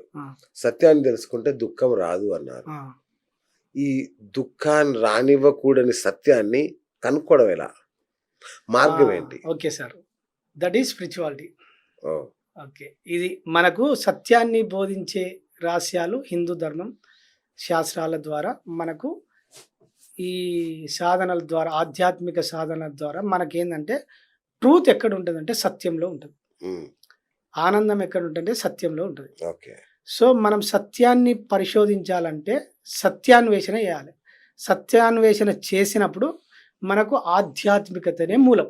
ఓకే భౌతికంగా సత్యాన్ని కనుగొనలేము. ఉమ్, ఈ భౌతికంగా సత్యాన్ని కనుగొనలేము. ఓకే సో ఆధ్యాత్మిక సాధనలు ఏంటంటే సమస్త ఆధ్యాత్మిక సాధనలు ఈ సత్యాన్ని కనుగొనడంలో ఉండరు. అందులో ఉత్కృష్టమైనది మెడిటేషన్, ధ్యానం.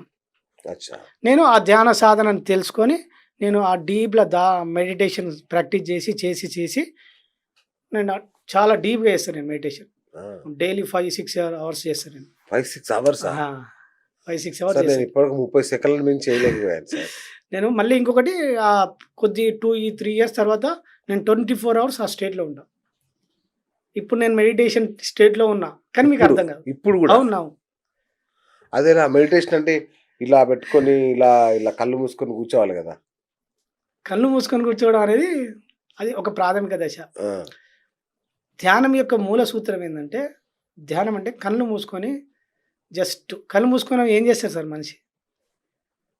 అదే సార్ రకరకాల ఆలోచనలు వస్తున్నాయి పోతున్నాయి. అప్పుడు ఏం జరుగుతుంది సార్? ఏం లేదు సార్, జస్ట్ విట్నెస్, సాక్షి, చూడడమే. ఆ, కళ్ళు మూసుకున్నప్పుడు ఏం చేస్తారు సార్? గమనించడం. ఆ. సో ఇప్పుడు నేను నా పాటలో నేను మెడిటేషన్లో ఉన్నా. ఎట్లా మీరు వేరే మాట్లాడుతున్నారు, వేరే అవును, పనిలో ఉన్నారు? నా బాడీలో ప్రతి కదలికలను గమనిస్తున్నా, నా మాటల్ని గమనిస్తున్నా, ఆ, నేను ఏం మాట్లాడుతున్నానని నాకు తెలుస్తుంది. నా చేతులు ఎట్లున్నది, నేను ఎట్లా కూర్చున్నా, నా పిక్చర్ ఎట్లుంది, ఎవ్రీథింగ్ నాకు ఇక్కడ నేను రెండుగా ఉంటా. ఓ, ఎట్ ఎ టైం నేను కార్యంలో ఉంటా, ఎట్ ఎ టైం నా మైండ్లో ఏం పిక్చర్ జరుగుతుంది అంటే ఆలోచనలు వస్తాయి కదా సార్. ఆలోచన అదేనా సార్? సార్ నేను ఆ సాధనలో డెప్త్ వెళ్ళిపోయాను కదా. అవునా? ఆ, అంటే ఇటు ఒక పని చేస్తూ ఇంకొక నేను డ్యూయల్గా ఉంటా, రెండింటిగా ఉంటా. Multi tasking. అది సాధ్యమే, సాధనలో ఆ పరిపక్వత వచ్చినప్పుడు సాధ్యమే. వావా. ఆ. అంటే ఇప్పుడు నేను ఇలా మాట్లాడుతున్నాను అంటే నా సర్వేంద్రియాల్ని, సర్వశక్తుల్ని కూడా మీరు అందులో ఇన్వాల్వ్ అవుతారు సార్. కూడగట్టుకొని నేను ఇది డెలివరీ చేయాలి. అవును. అలాంటిది మరి మీరు అది కాకుండా ఇంకొక పని ఎలా చేస్తారు? అవును, నేను సత్యం తెలుసుకున్నా కదా. Okay okay. నేను ఇప్పుడు విట్నెస్లో ఉంటా, ఎవ్రీ మూమెంట్ విట్నెస్లో ఉంటాను నేను. దీనే సాక్షి ధ్యానం. రమణ మహర్షి అందుకే ఊరికే ఉండు అంటారు కదా సార్. రమణ మహర్షి నేను ఎవరు సత్యం కనుక్కో అన్నప్పుడు నీకు సత్యం బోధపడతా అని చెప్తున్నారు. అందుకనే నేను రమణ మహర్షి నాకు ఎందుకో ఒక పాటలో నాకు మా గురువు గారే అరుణాచలం ఓసారి నాకు ఆ మా రమణ మహర్షి ఫోటో తెచ్చిచ్చింది. ఏదో తెచ్చిచ్చిందని నేను ఒకసారి అరుణాచలం ఫ్రెండ్స్ ద్వారా పోయినా.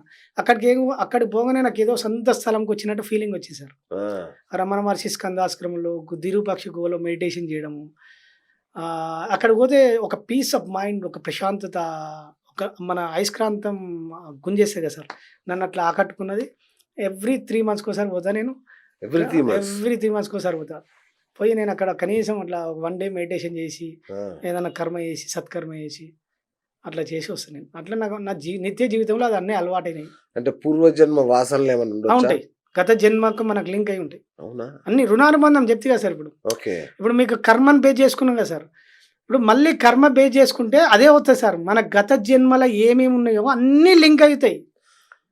ఓకే. సరే ఇక్కడ 3 అర్థం చేసుకోవాలి. ఆ. జీవితంలో 3 ఉంటాయి సార్. ఉమ్.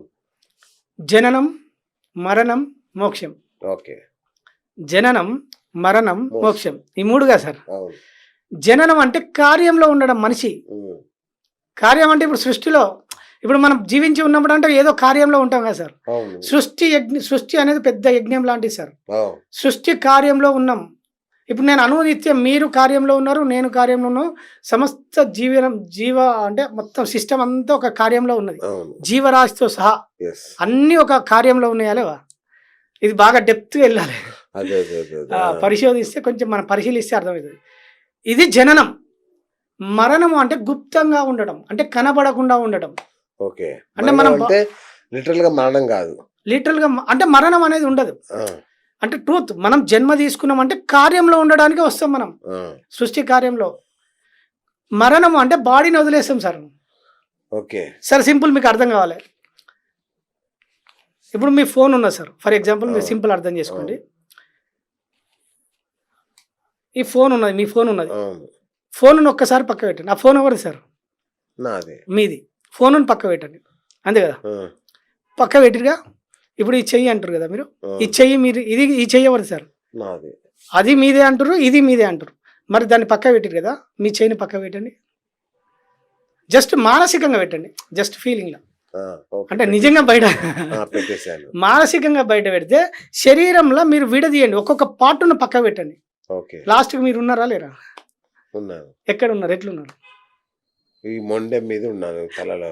అది శరీరం సార్, అది నిర్వీర్యం అయిపోయింది. ఆ, ఆ, అచ్చా, మొత్తం తీసేయాలి పార్ట్స్.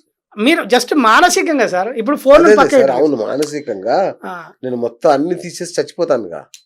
బాడీని వదిలేసిన తర్వాత మీరు ఉన్నా అనే స్పృహ ఉన్నదా లేదా? ఆ, ఉంది సార్. ఇప్పుడు మీకు ఇంకా అర్థం కావాలంటే, లేదు, అర్థమైంది, ఇప్పుడు అర్థమైంది. ఆ, అవును, ఉన్నాను. సో ఆ నేనే మీరు అనుకుంటున్న నేను మీరు కాదు. ఓకే. ఈ శరీరం అనే నేను అనుకుంటారు మీరు. ఆ. శరీరం అనేది జస్ట్ భూమి మీద కార్యంలో ఉండడానికి వచ్చింది. ఓ, ఆ, సూపర్. ఆ, ఓకే. అది ఓకే. సార్. ఇప్పుడు నా మోక్షం అంటే మళ్ళీ కంప్లీట్ చేస్తా సార్. మరణం అంటే కనబడకుండా ఉండడం, అంటే బాడీ వదిలేసి మనం మళ్ళీ సూక్ష్మ లోకాలకు వెళ్ళిపోతాం. ఓకే. మనం ఎక్కడి నుంచి వచ్చినామో అక్కడికి వెళ్ళిపోతాం. మోక్షం అంటే లీనమై ఉండడం. ఓకే. అంటే ఇప్పుడు నేను ఈ జన్మ వచ్చిన సార్, ఈ జన్మలో నేను చేసిన కర్మ ఫలాలు అంటే మన సంస్కారాలు, నేను చేసిన పాపపుణ్యాలు కర్మలు ఉంటాయి కదా సార్. అవును. నా కర్మలు అనేది మళ్ళీ భూమి మీదకి లాగేస్తాయి. రుణానుబంధాలు అంటారు వీటిని. నా కర్మ ఫలాలు అన్నీ మళ్ళీ భూమి మీదకి లాగేస్తాయి. ఇప్పుడు నా మైండ్లో బాగుంది కదా సార్. ఇప్పుడు నేను ఏదన్నా కోరికలు కావాలి, నాకు ఇవన్నీ రావాలి, అవన్నీ నా మనసును అంటి పెట్టుకొని ఉన్నాయా లేవా? అవును, అంటి పెట్టుకొని ఉన్నాయి. అవన్నీ మళ్ళీ కిందికి లాగేస్తాయి భూమి మీదకి. అంటే దయ్యాలు భూతాలు అవుతారా? దయ్యాలు భూతాలు అంటే అది జ్ఞానం లేకపోవడం వల్ల. ఓకే. అంటే ఇప్పుడు సార్ అది మరణించిన తర్వాత అది వేరే ప్రపంచం సార్. అది ఆ డిస్కషన్ ఇప్పుడు వద్దు కానీ అది చెప్తే కొంత మనం బాగుండదు. అది అంటే మనం సత్యం ఎక్స్ప్లెయిన్ చేయాలి. అది దాని గురించి కూడా ఉంది.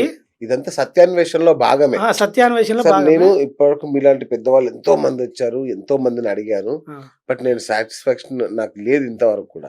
ఇప్పుడు మీకు అర్థమైంది సార్, క్లారిటీ అదే, అది కొంత వచ్చింది. ఇంకొక ప్రశ్న ఉంది సార్. సార్ చెప్పండి. అసలు నేను ఎందుకు జన్మించాను మనిషిగా? దీనికి ఏమైనా సమాధానం ఉంటుంది, పర్పస్ ఉంటుంది.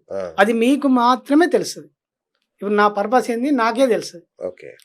నేను నా కార్యం రావడానికి నేను రకరకాల పరీక్షలు అంటే నేను భూమి సార్, ఇది మళ్ళీ ఆత్మ పరిణామక్రమ సిద్ధాంతం ఉంటుంది, సృష్టి రహస్యాలు ఉంటాయి. మనము మనము పరమాత్మ నుంచి విడుదలై ఎన్ని మానవ జన్మకు రావడానికి ఎన్ని జన్మలు లింక్ అయి ఉంటుంది, అంతా అది ఒక స్టోరీ. అది మళ్ళీ ఏదైనా ఎపిసోడ్.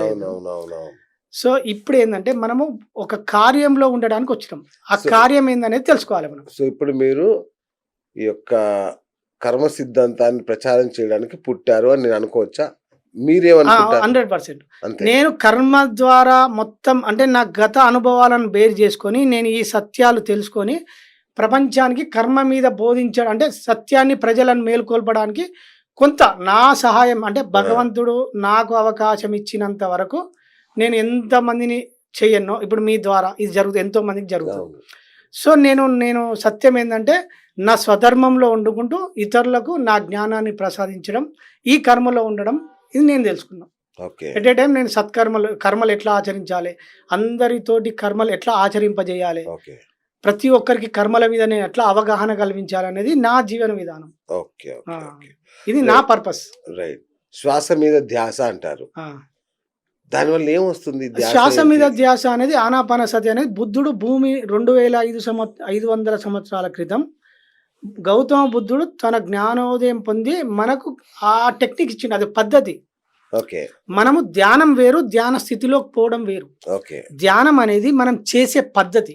ఇప్పుడు నేను ఇట్లా కూర్చొని నా మనసును అంటే నా ధ్యాసను శ్వాస మీద పెట్టినా, వస్తుంది పోతుంది. అవును. శ్వాస అనేది ఎప్పుడు వర్తమానంలో ఉంటుంది. అది మనకు సంబంధం లేకుండా ఉంటుంది సార్. అవును.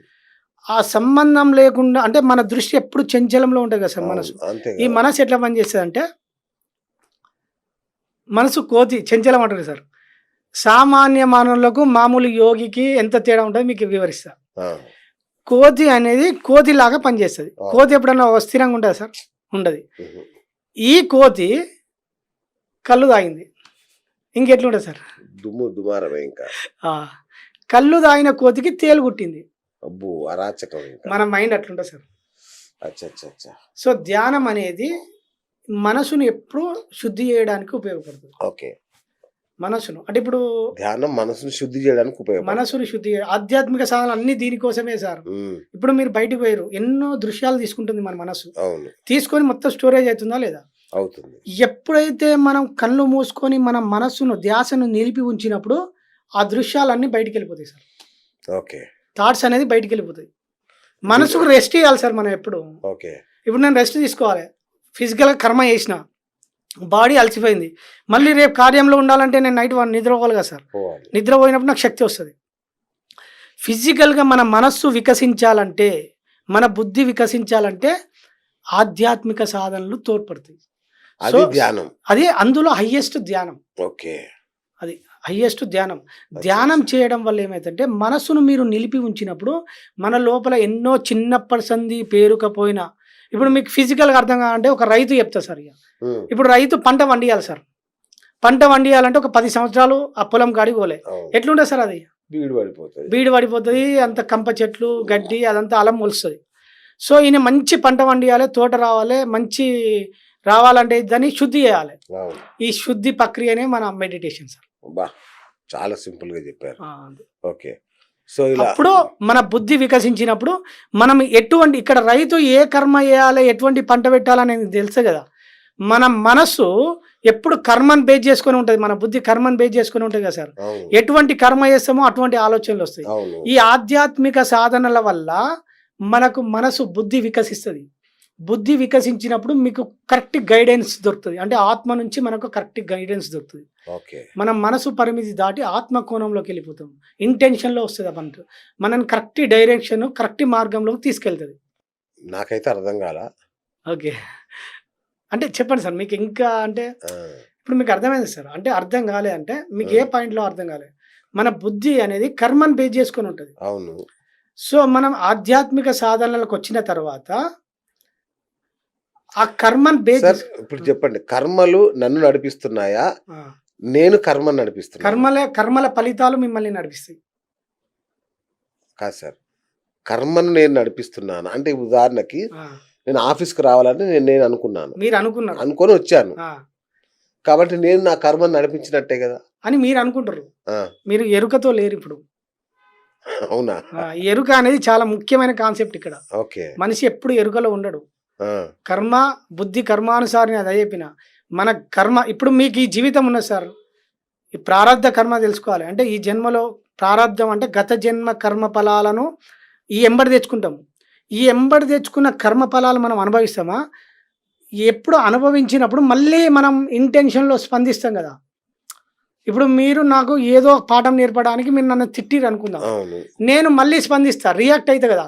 అది ఇంకో కర్మకు జోడవుతుంది, ఇంకో ఫలితానికి క్రియేట్ అవుతుంది. ఇప్పుడు మీరు నన్ను డబ్బులు మోసం చేసారు సార్. ఫర్ ఎగ్జాంపుల్, ఇప్పుడు నేను పూర్వజన్మ కర్మ ఫలాల ద్వారా మీరు నా జీవితంలోకి వచ్చి 1,00,000 రూపాయలు మీరు నన్ను మోసం చేసారు. ఇది పాస్ట్ లైఫ్లో కర్మ. మీరు నా ఎంటర్ కాగానే నేనేమనుకుంటున్నారో మీరు నన్ను మోసం చేసిరు అనుకుంటున్నా. కానీ సత్యం తెలియదు నాకు, కారణం తెలియదు. నేను ఎప్పుడు నిజంలోనే ఉంటా. కంటికి కనబడేది నిజం, వాస్తవం వేరుంటుంది. సరే, అయితే ఈ ప్రకారం నాకు చెప్పండి. ఒక అమ్మాయిని ఒకడు రేప్ చేశాడు, అది ఆమె కర్మ ఫలితమా వీడి పాప ఫలితమా? ఆమె కర్మం చేసుకొని దానికి సంబంధించిన వ్యక్తి ఈమె జీవితంలోకి వస్తాడు. రైట్. ఇప్పుడు ఆమె వాడిని క్షమించి వదిలేయాలా? చట్టం కూడా చట్టం అంటే కర్మలో చట్టం ఇన్వాల్వ్ అవుతుంది. ఆయన ద్వారా ఆయన ఆ కర్మ జైలు శిక్ష అనుభవించాలంటే ఇది జరగాలి. ఆయనకు జైలు శిక్ష ఉన్నది సార్. ఓకే. ఆయన జైలు శిక్ష అనుభవించాలంటే ఒక బ్యాడ్ ఇన్సిడెంట్ జరగాలి ఇక్కడ.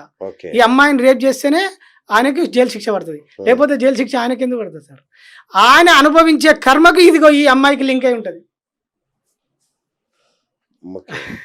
చాలా డెప్త్ ఉంటుంది సార్ ఇది. కానీ పాపం అమ్మాయి అన్యాయం అయిపోతుంది. మళ్ళీ ఈమె కూడా కర్మలో ఉంటది, ఎట్ ఏ టైం గ్రూప్ కర్మలో ఉంటది ఆమె.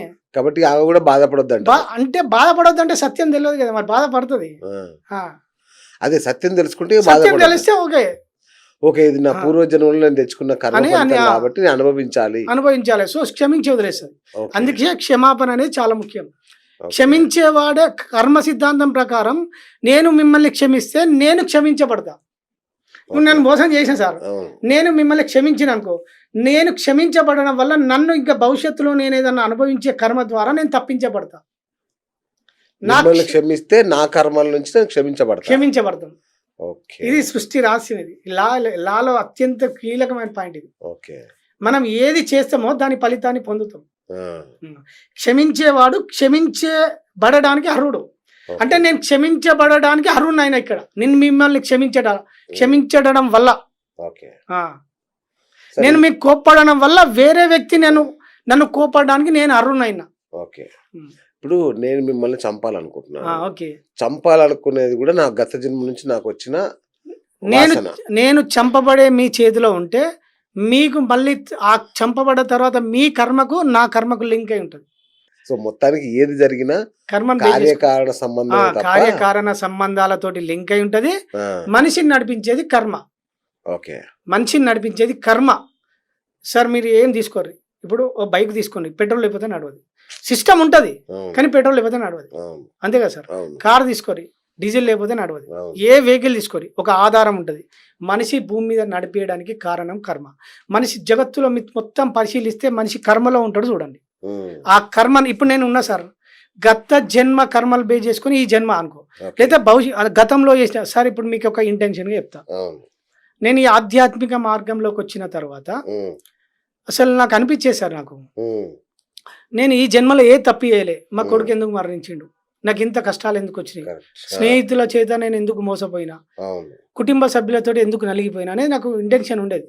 సో ఈ గత జన్మ కర్మ ఫలాలు తెలుసుకున్న తర్వాత నాకు ఇంకా ప్రాక్టికల్గా ఒక ఆధారం ఉండాలి కదా. అంటే నా అంతరంలోకి వెళ్ళిపోయిన తర్వాత ఇప్పుడు మీరు గతంలో చేసిన అన్ని మీ మైండ్ లో అన్ని రికార్డ్ అయి ఉంటాయి కదా. అంటే చిత్రంలో నేను 18 ఏళ్ళు 17-16 సంవత్సరాల వయసులో నేను ఒక బావిలో, నాకు తెలియదు సార్ అంతకుముందు మామూలుగా ఎన్నో కర్మలు చేస్తూ ఉంటాను. నేను చిన్నపిల్లగానే అంటే జస్ట్ 18, 16, 17 ఒక బావిలో ఒక పాము ఉన్నది సార్. నేను అప్పుడు పశువులు కాదు, అంటే బావి కాడ మాకు అప్పుడు పొలము అది ఎంత ఉన్నది, చిన్నప్పుడు ఊర్లలో ఉండేటోళ్ళం కదా. సో అప్పుడు పోయినప్పుడు నాకు బావిలో పాము ఉన్నది, నేను రౌతు తీసుకొని పామును కొట్టినా, ఒక 10-15 రాళ్ళతో కొట్టినా. ఇది నాకు తెలియదు. ఇందులోకి వచ్చినాక నన్ను నేను చూసుకున్న తర్వాత నేను గతంలో ఏ కర్మలు చేసుకున్నా, నా ఇంటెన్షన్లు ఏమున్నాయి అనేది నేను అంతరంలోకి వెళ్ళిపోయి నేను అన్నీ చూసుకున్నాను. చూసుకున్నప్పుడు నాకు ఈ దృశ్యం నాకు నా ముందు జరిగింది. ఇది ఓకే, ఈ కర్మ ద్వారా నేను ఈ పరిస్థితిని ఎదుర్కొంటున్నా. అంటే ఈ సందర్భంలో నాకు ఎందుకు వచ్చింది అన్నప్పుడు నా ఈ పరిస్థితి, దీని నుంచి నేను బయటపడాలి అనేది నాకు అప్పుడు నాకు ఇక్కడ మార్పు అనేది ముఖ్యం.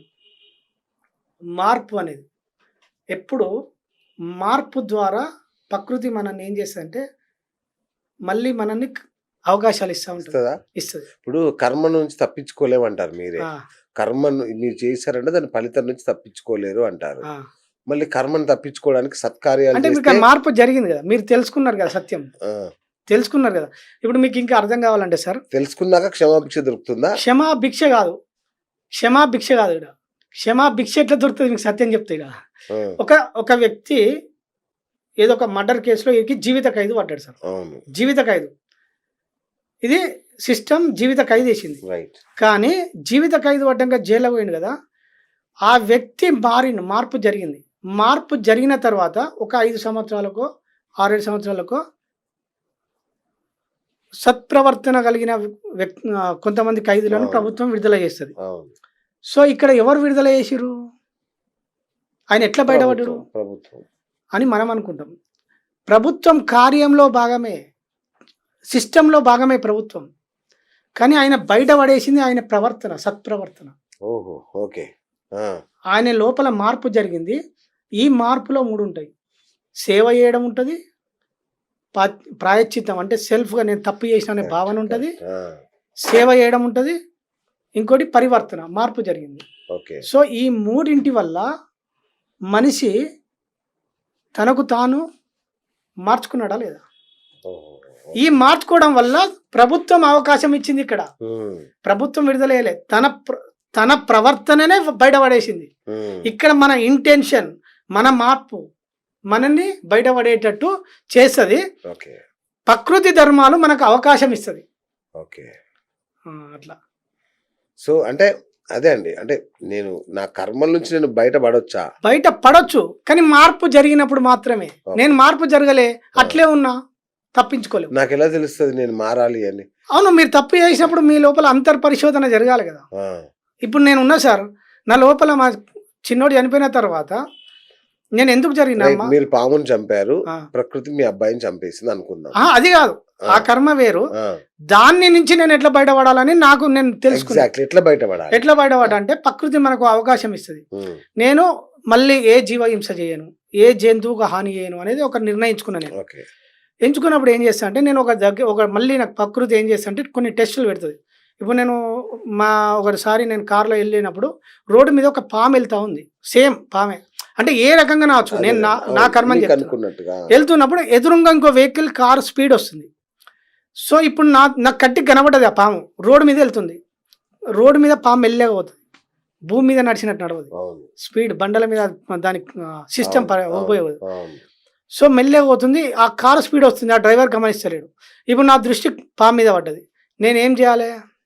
పామును కాపాడాలి. ఇక ప్రకృతి నాకు ఈ టెస్ట్ పెట్టింది. అప్పుడు నేను ఏం చేసి ఇమ్మీడియట్లీ కారు ఆపేసిన, నేను చేయబెట్టి ఆపేసిన. సో నేను ఆ కర్మ నుంచి బయటపడ్డా. ఒక ప్రాణానికి ఇంకొక ప్రాణం కాపాడు. అంటే అట్లా మనని అట్లా టెస్టులు పెడతాయి ప్రకృతి. అంటే ఇది మీకు చెప్తే సింపుల్ గా అనిపిస్తుంది సార్. సింపుల్ ఏం లేదు సార్. నేను అంటే మనం అన్వయించుకుంటాం కదా, మనం గతంలో చేసిన తప్పులు ఏంటి, ఆ తర్వాత జరిగిన పరిణామాలు ఏంటో తెలుస్తుంటాయి. సో ఇప్పుడు నాకు సత్యం ఏంటంటే, నేను ఆ కాపాడడం వల్ల దాని నుంచి ముక్తి పొందిన. అప్పుడు నేచర్, ప్రకృతి లాలు ఏం చేస్తాయి అంటే నన్ను నా మార్పును గమనిస్తాయి. ఇక్కడ ప్రకృతి ఇప్పుడు ప్రభుత్వం గమనించింది కదా సార్, ఈ ఖైదీని ఎట్లా గమనిస్తుందో ప్రకృతి ధర్మాలు కూడా మనల్ని గమనిస్తూ ఉంటాయి. ఇప్పుడు సార్ మనం ఎప్పుడు ఏ కర్మ చేసినా మన ఆత్మసాక్షి, మనస్సాక్షి అనేది ఉంటుంది కదా. ఇప్పుడు ఈ కర్మ చేస్తాం సార్, ఈ కర్మ మన మనసు స్వీకరిస్తుందా లేదా? ఎప్పుడు విధికి కనెక్ట్ అయి ఉంటుంది మన ఆత్మసాక్షి. విధికి చేరవేరుస్తూ ఉంటుంది, ప్రతి అనుక్షణం లింక్ అయి ఉంటాం మనం విధితోటి. ఇప్పుడు దృశ్యం రూపంలో మన మైండ్ పిక్చర్ అవుతుందా లేదా? ఆ పిక్చర్ విధికి కనెక్ట్ అవుతుంది. అదే ఆకాశిక్ రికార్డ్స్. అంటే మనం ఏ కర్మ ఫలితాలన్నీ మన యూనివర్సల్ బ్యాంక్ లో సిస్టమ్ అంతా రికార్డ్ అవుతుంది. రైట్. మీరు ఒక మంచి సత్కర్మ చేయడం ద్వారా దాని నుంచి విముక్తి పొందారు, మళ్ళీ ఏమన్నా ప్రాఫిట్ వస్తుందా? నా కర్మను బట్టి మళ్ళీ నేను ఏ కర్మలు చేస్తే ఆ కర్మ ఫలితాలు నేను మళ్ళీ అనుభవిస్తాను. నా జీవితమే కర్మఫలం. ఎవరిది అయినా, నాది ఒక్కదే కాదు సార్, భూమి మీద ప్రతి వ్యక్తి కర్మలో ఉంటాడు. మీరు చూడండి, ఒక దొంగ కూడా తన కర్మలో ఉంటాడు. ఏ వ్యక్తిని తీసుకో, ఏ ఫీల్డ్లో తీసుకో, తన కర్మలో ఉంటాడు. ఆ కర్మ యొక్క ఫలమే తన జీవితం. సో ఈ విషయం కనుక మనకు అర్థమైతే దుఃఖం ఉండదు, ఇంకా దుఃఖం ఉండదు, ఆనందం ఉంటుంది. అది ఇప్పుడు ఆ అబ్బాయి వచ్చి నన్ను తిట్టినా నేను క్షమించాలి.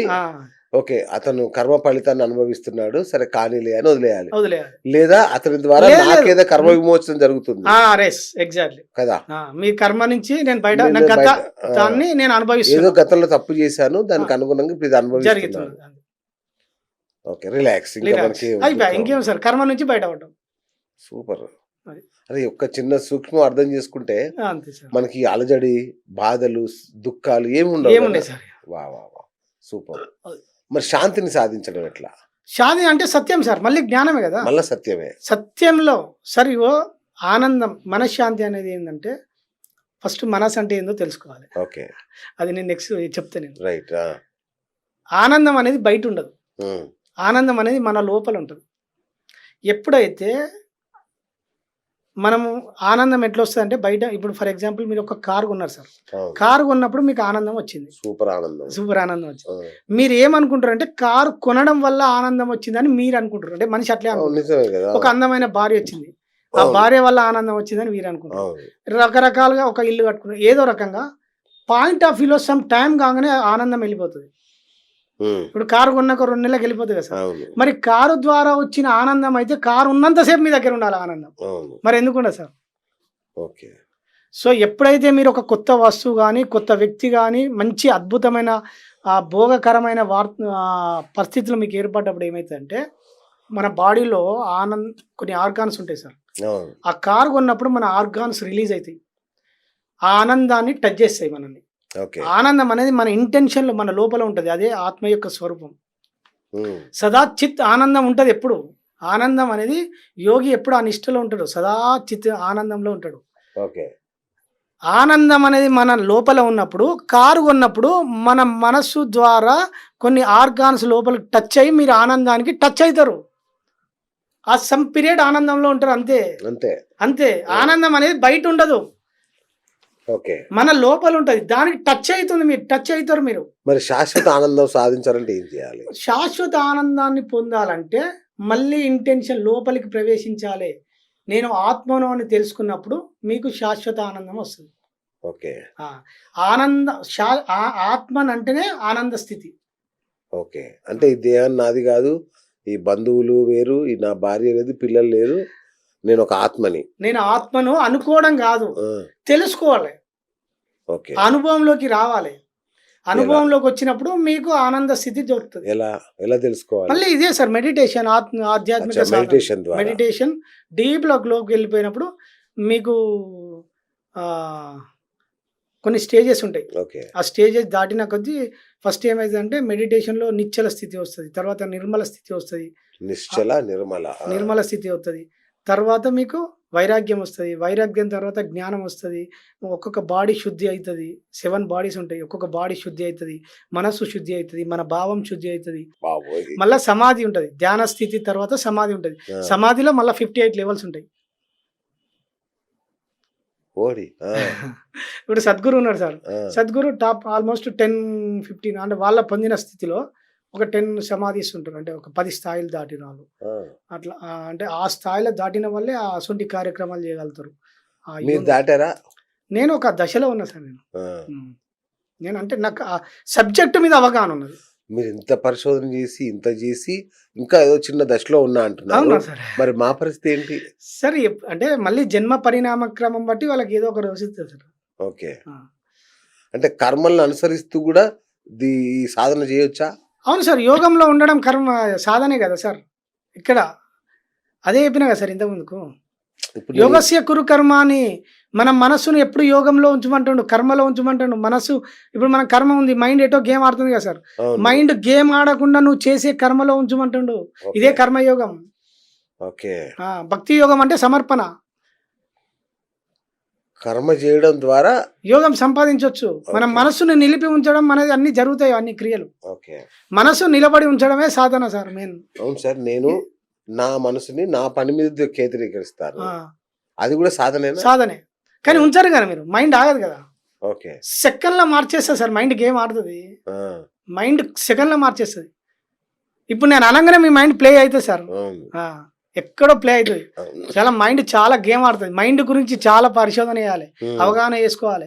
చేసుకున్నప్పుడు మనకు మైండ్ ఎట్లా పనిచేస్తుంది అని తెలిసినప్పుడు మనకు దాని మీద గ్రిప్ వస్తుంది.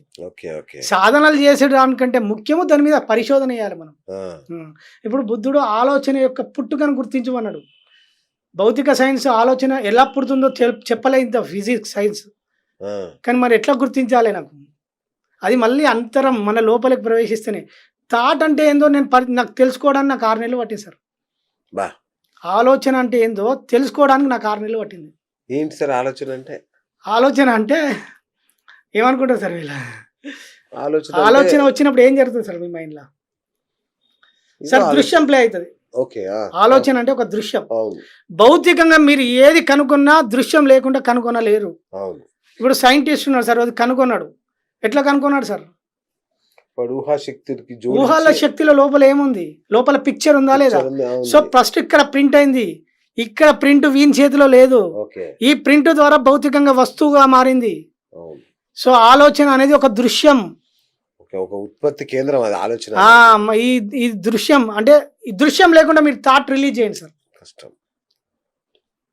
రిలీజ్ చేయగలుగుతారా? అంటే నాకు ఇగో దీన్ని కనుగొని నాకు 6 నెలలు పట్టింది ఈ పరిశోధన. బా బా బా బా.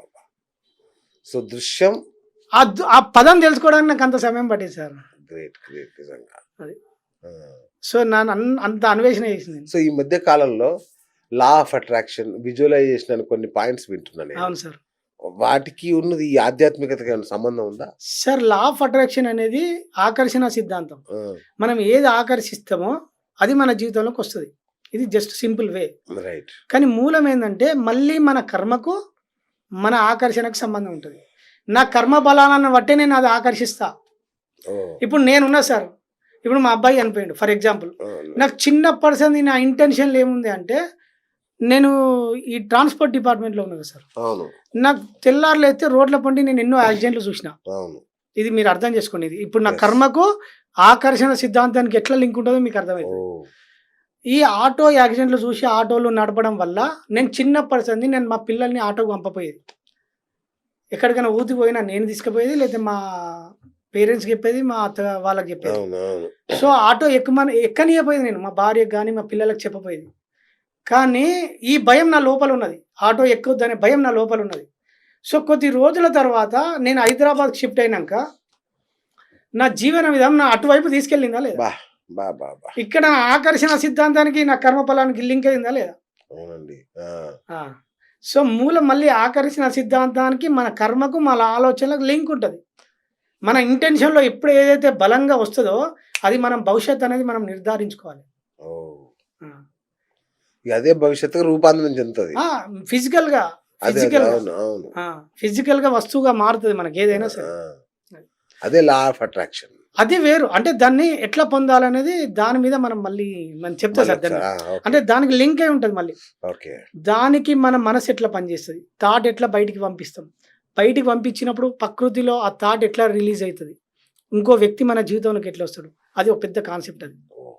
అది ద్వితీయ భాగంలో అది మీరు ఓకే. నాకు వండర్ఫుల్ సార్, వండర్ఫుల్. అయితే సార్ సింపుల్ చెప్తా, ఇది ఎట్లా పని చేస్తా మీకు చెప్తా. ఇప్పుడు ఈ లా ఆఫ్ అట్రాక్షన్ ఇప్పుడు మనకు సోషల్ మీడియాలో మనీ మంత్ర అని ఎక్సెట్రా చెప్తారు. దీని యోగులు ఋషులు ఎప్పుడో చెప్పేసారు.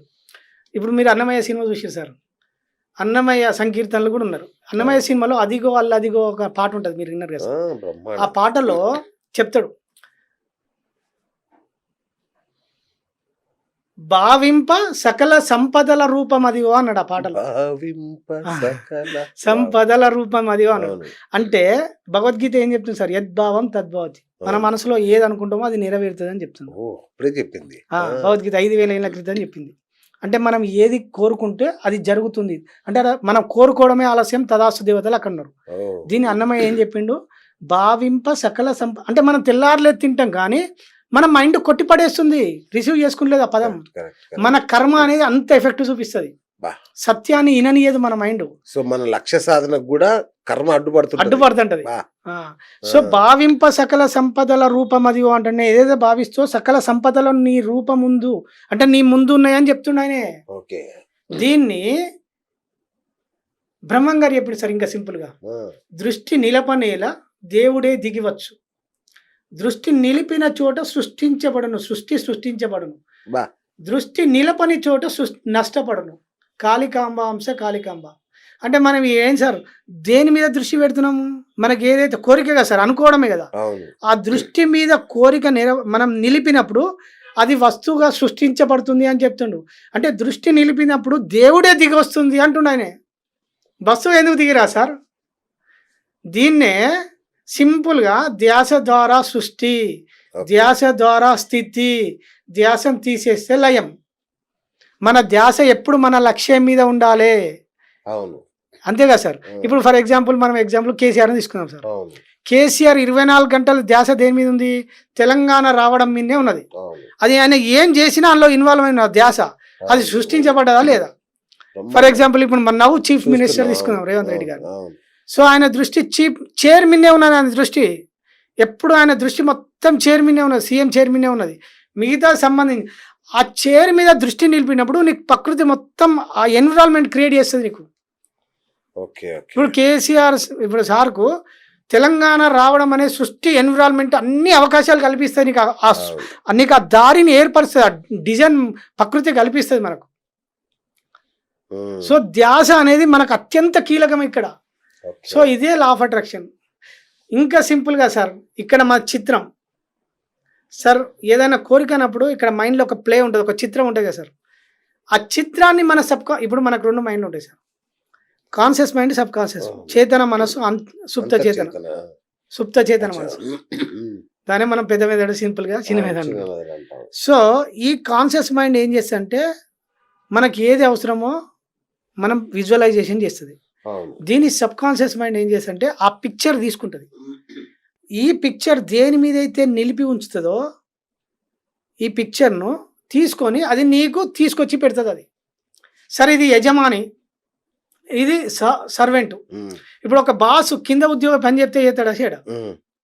సో వీడు ఏ చిత్రాన్ని ప్లే చేస్తే ఆ చిత్రాన్ని వీడు తీసుకుంటాడు సార్. వీనికి మంచి చెడ విచక్షణ ఉండదు. సబ్ కాన్షియస్ కు మంచి చెడ విచక్షణ ఉండదు. మన మైండ్ లో ఏదైతే అనుకుంటావు, ఇప్పుడు నాకు రోగం ఉన్నది, నాకు ఎప్పుడు ఒళ్ళు నొప్పులు ఉన్నాయి నేను అనుకుంటున్నా, నా ఇంటెన్షన్ లా నా మైండ్ లో అదే జరుగుతుంది, నా ఎన్విరాన్మెంట్ అదే క్రియేట్ అవుతుంది సార్. అదే యద్భావం తద్భవతి సార్. మనిషి ఎప్పుడు ఇంట్లోనే ఉంటాడు. ఎరుక లేకపోవడం వల్ల, మైండ్ మీద ఎరుక లేకపోవడం వల్ల.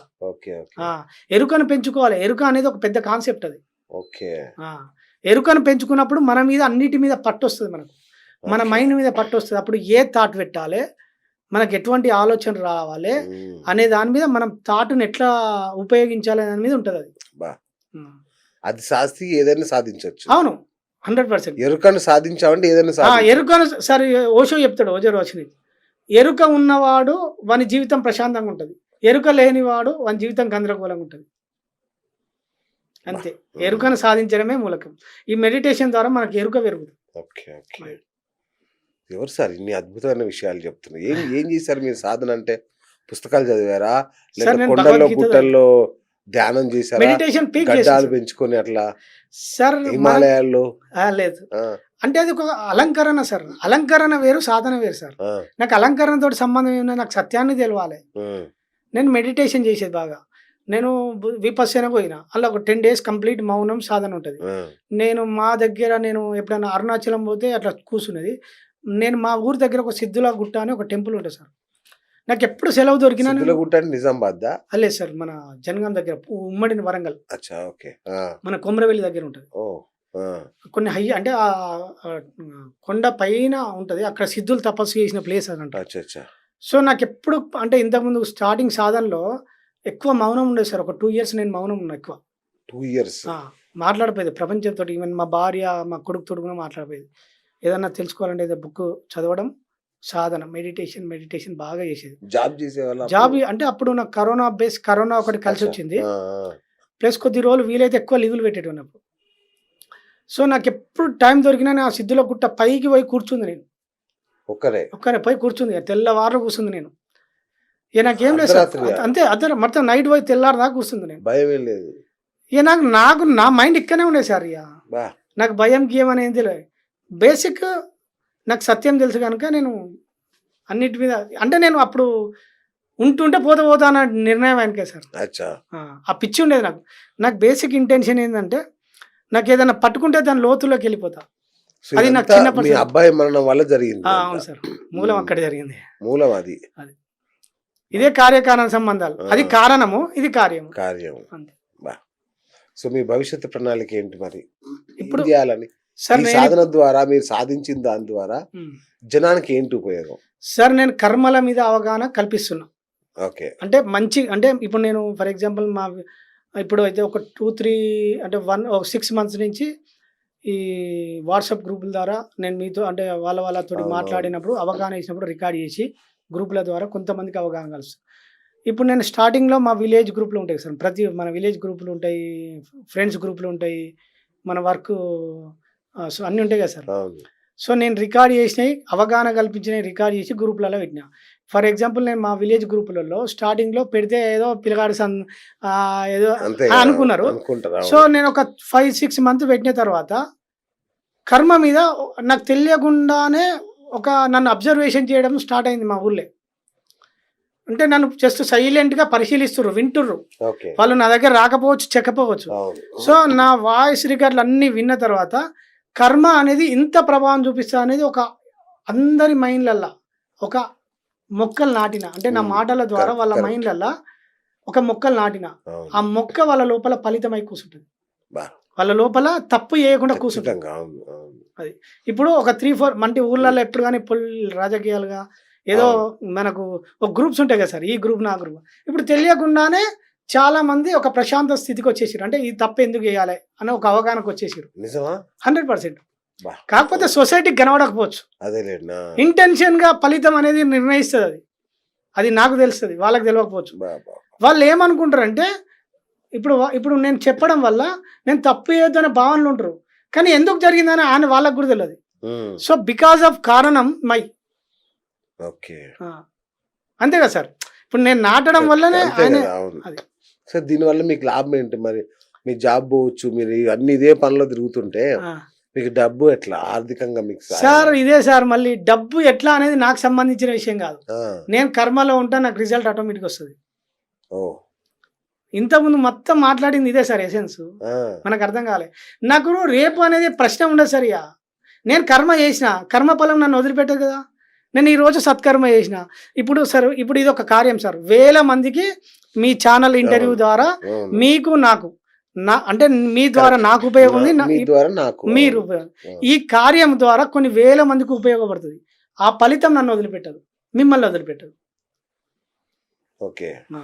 ఉమ్, ఇప్పుడు ఛానల్ నడుస్తుంది, yes, ఛానల్ ద్వారా ఎంతో మంది చూస్తున్నారు, చూస్తున్నారు. ఏదో ఒక రిజల్ట్ వస్తుంది. అది ఏ రూపంలో వచ్చేది మీకు సంబంధం లేదు, ఓకే. రిజల్ట్ అనేది మన అకౌంట్లో ఉంటుంది. ఓకే. ఓకే. సో అదే కర్మఫలం.